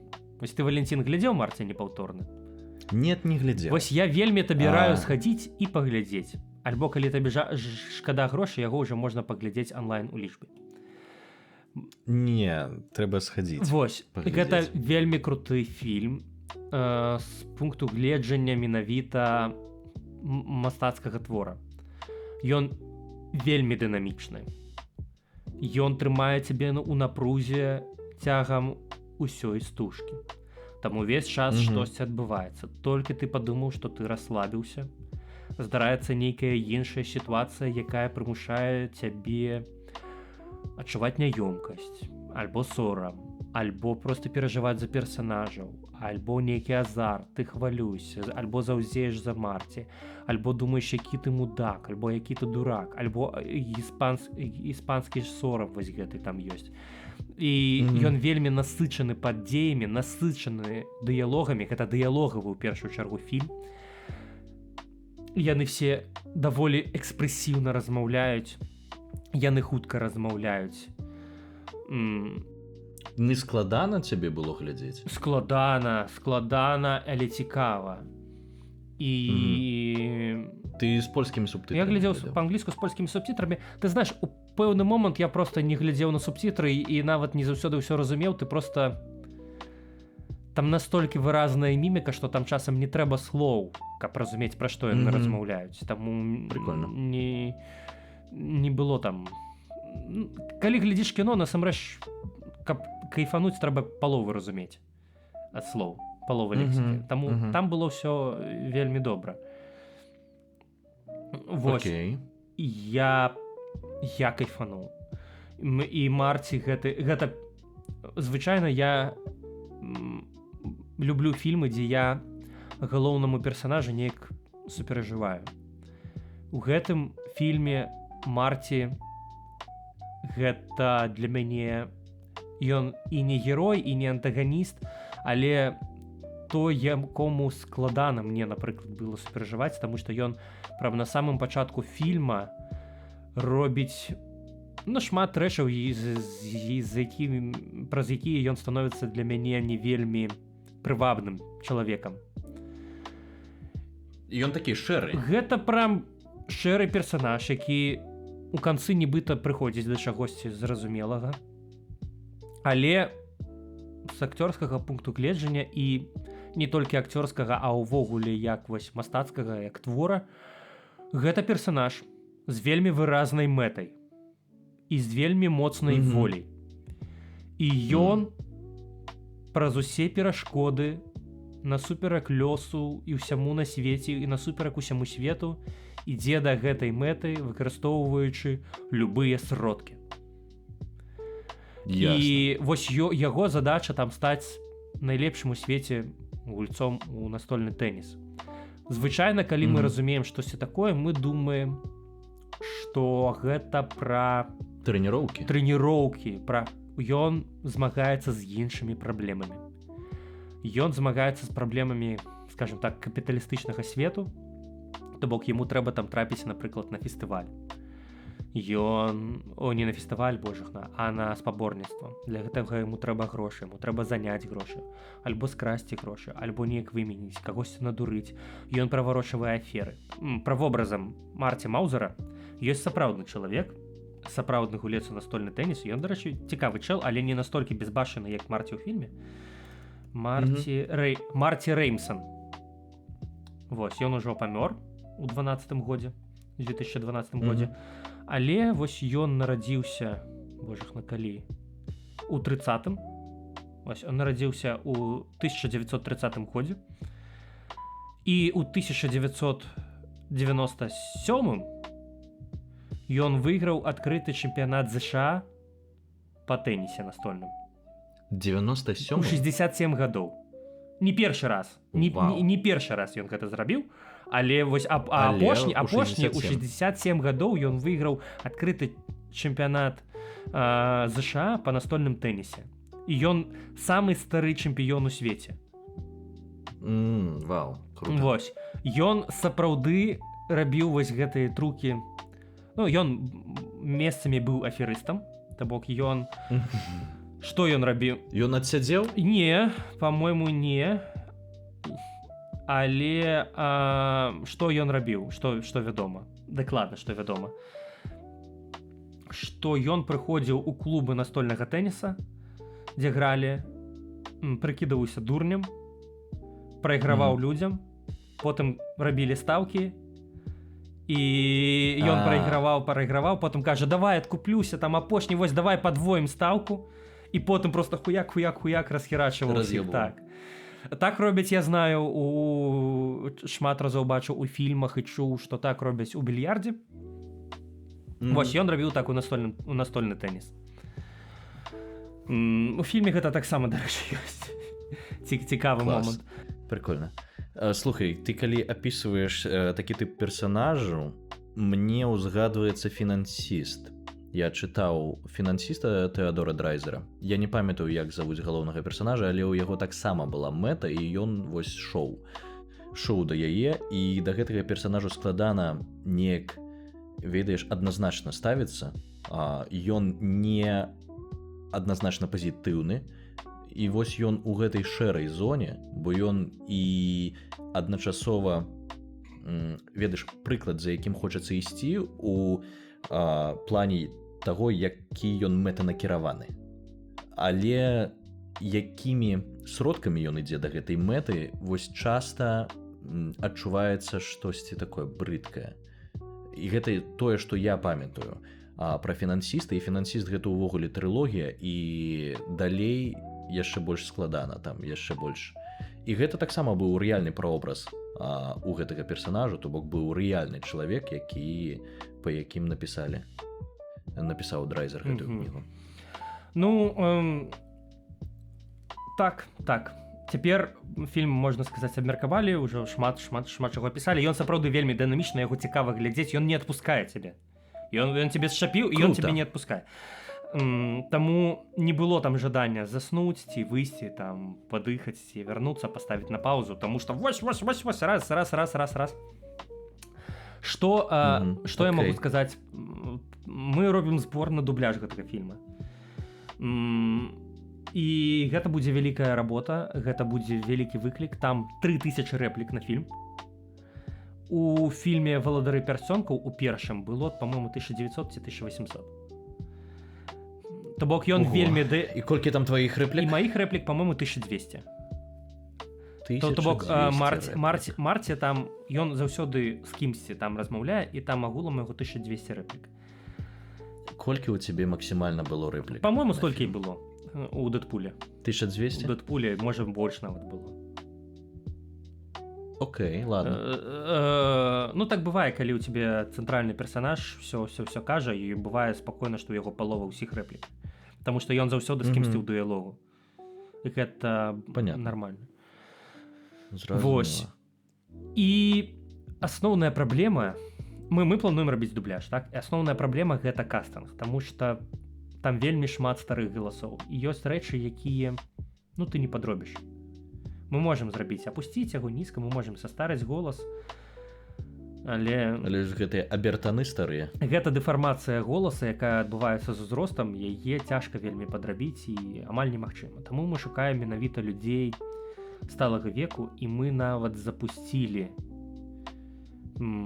кастынг. Так, мы ў адкрыты доступ, кожны, хто хоча паўдзельнічаць у дубляжы, можа паспрабаваць. Мы уже частку абмяркоўвалі, часткова краналіся гэтай тэмы на Часты для патронаў, так. І што я там казаў, што пакуль не было таго голаса, які нам рэальна спатрэбіўся б, а нам трэба некалькі такіх галасоў. Але былі галасы, якія я паслухаў, і я разумею, слухай, можа не сюды мы цябе паставім, так, не на гэтых старых персанажаў, а кудысьці ў іншае месца ты станеш нармальна. І гэта важна. То бок я ўжо плюс-мінус разумею, там, каго я куды пастаўлю. І мы робім збор, і гэты збор дапаможа нам узяць нейкіх іменітых цікавых акцёраў у гэты дубляж. Пра што я кажу? Напрыклад, вось ёсць акцёр, я знаю, што ён жыве ў Варшаве, і ён бы вельмі спасаваў бы нам. Вельмі быў бы прыдатны. Але нават калі ён пагодзіцца з намі супрацоўнічаць бясплатна, але мне і няёмка прасіць бясплатна зусім уже, так? Але, дапусцім, ён пагадзіўся з намі рабіць бясплатна. Яго трэба дзесьці запісаць, і каб ён далей з намі супрацоўнічаў, там гэта не павядзеш яго там ва ўласную хату, умоўна, там запісваць, таму што акцёры крышачку іншага парадку. У нас ёсць студыя, куды мы можам правесці чалавека, але гэта каштуе ўсё грошай. І сама студыя, запіс, вось, і працу хацелася б чалавеку аплаціць. З улікам таго, што гэты акцёр беларускі жыве ў Варшаве і там падпрацоўвае ў таксі проста, каб жыць. Таму данаці гэтыя грошы пойдуць на справу. Мы ўжо знайшлі гукача, гэта Нэня. Мы з ім абмеркавалі тэрміны, і ў прынцыпе і кошт мы з ім абмеркавалі, то бок мы ўлазім у бюджэт нармальна, то бок не штосьці касмічнае, і не так з як валадаром пярсцёнкаў. Не таму што валадар пярсцёнкаў гэта штосьці там кепска, просто чалавек, які гэтым праектам займаецца, ён апантаны праектам, і ён робіць яго на супер-пупер там якасці такой, што вау, ён сапраўды робіць магію. Мы тут будзем рабіць магіі крышачку менш, але вы, напэўна, можаце розніцы нават і не пачуць. Таму гэта мы зробім круты дубляж, і каб ён быў вось супер, нам я разумею, што мы можа не дазбяром грошай на гэты праект. Я разумею, што я там, напрыклад, асабіста сабе ў карман хутчэй за ўсё нічога не пакладу. Вось. Я дапускаю, што там з некаторымі акцёрамі мы дамаўляемся бясплатна, каб яны гэта ўсё рабілі. Але ўсё бясплатна не зробіш, таму нам патрэбны сродкі на дубляж гэтага фільма. Заданатьце, падтрымайце. Вось, не знаю, што яшчэ сплясаць, мы тут не будзе бачна, у нас аўдыафармат. Вось, я б сплясаў, канешне. Будзе супер. Вы ўжо разумееце, што попыт на беларускае кіно, на беларускі дубляж ёсць, і калі рабіць штосьці якасна, гэта сябе ў выніку акупае. І саму сферу, так, яе падымае і вас як праект, таму давайте з вашай дапамогай можам зрабіць вельмі круты прадукт. І калі вас цікавіць лёс беларускай мовы і развіцця, это таксама гэтаму дапаможа. Вось. Так, што мы скончылі па марце? Бо мне пакуль нечага аб ім сказаць. Табе трэба яго паглядзець. Просто ў наступным выпуску мы будзем у частцы для патронаў казаць, Марці еблан, альбо нармальны фільм, альбо мне не спадабаўся. Але я думаю, што табе... Слухай, агулам, калі мы закранаем нейкія агляды кіно, бо у нас час ад часу з'яўляюцца такія блокі. А мне мой знаёмы Нікіта сказаў, прывітанне табе, Нікіта, калі ты нас глядзіш, сказаў, што агулам у беларускай прасторы гэтая ніша свабодная, то бок ён не можа для сябе знайсці нейкіх цікавых аглядаў кіно ці чагосьці іншага. І ведаеш, я са свайго боку не маю уласнага нейкага прафесійнага досведу, каб быць крытыкам ці аглядчыкам кіно, але ведаеш, калі мы ўжо пачалі гэтым займацца, то ў гэтым напрамку нібы можна трошкі паднатаскацца, мне здаецца. Ну так, у любым выпадку тэмы для агучвання для нашых падкастаў заўсёды як бы знікаюць, і калі б мы абмяркоўвалі навінкі кіно, то гэта нам дапамагала знаходзіць, шукаць тэмы і, можа быць, выходзіць часцей. Так, і ведаеш, у нас усё ж такі ёсць пэўны такі прафесійны погляд з іншага боку, як актораў агучкі, як актораў тэатру, і мы маглі б, мне здаецца, таксама цікавыя нейкія пункты гледжання выдаваць падчас аглядаў. І мне здаецца, што можна ў гэты напрамак капнуць. І мне цікава, ведаеш, даведацца у слухачоў нашых, ці варта яно таго, ці было б вам цікава слухаць ад нас нейкія такія вось агляды актуальных навінак кіно. З улікам таго, што мы не прафесійныя пішыце. крытыкі кіно, але цалкам сабе неблакія акцёры агучвання і акцёры тэатра. Ужо, да. У цябе ўжо ёсць пастаноўка ў тэатры, ты ўжо акцёр тэатра, акцёр агучвання і тэатра. Вось, я ўжо таксама акцёр. Наступным разам я тады, ведаеш, буду прадстаўляцца іншым чынам. Так, я ўжо таксама акцёр тэатра, могу сказаць. Акцёр тэатра без назвы. Okay. У меня ёсць адзін выступ, ёсць, всё ўжо можна сказаць. Музыка я сябе таксама Так, могу называць. канешне. База. Добра. Не, я лічу цябе музыкай. Супер. Дзякуй. Вось, не па рофлу, знаеш. Ну і акцёрам тэатра таксама не па рофлу. Таму... Клас. Што ў нас будзе ў наступным выпуску? У наступным выпуску мы будзем адказваць на вашыя пытанні. Вось мы штосьці пазадавалі вам. Цяпер ваша чарга пісаць нам пытанні. Калі ласка, пішыце іх у каментарыях, пішыце нам у... Як гэта, Валік, называецца? Not gonna lie. Так, спасылачка на ананімнае пытанне будзе ў апісанні.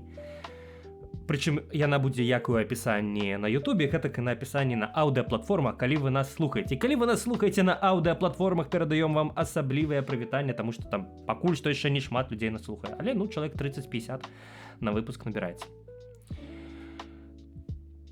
Шчыры дзякуй за прагляд, праслухоўванне. Падпісывайцеся на нашы соцсеткі, падпісывайцеся, данаце на Марце непаўторнага, паглядзіце трэйлер. Падпісвайцеся на Patreon. Абавязкова, і пішыце яшчэ, што б вы хацелі пабачыць эксклюзіўнага на нашым Патрыёне, акрамя частцы для патронаў. Тады на гэтым будзем скончваць. Будзем скончваць, так, на 40 хвілін даўжэй пісаліся, чым я думаў. Ну, нормально. Цяпер падкасты, паходу, будуць доўгімі. Ну, як Бог дасі. Всё. Яшчэ пачуемся.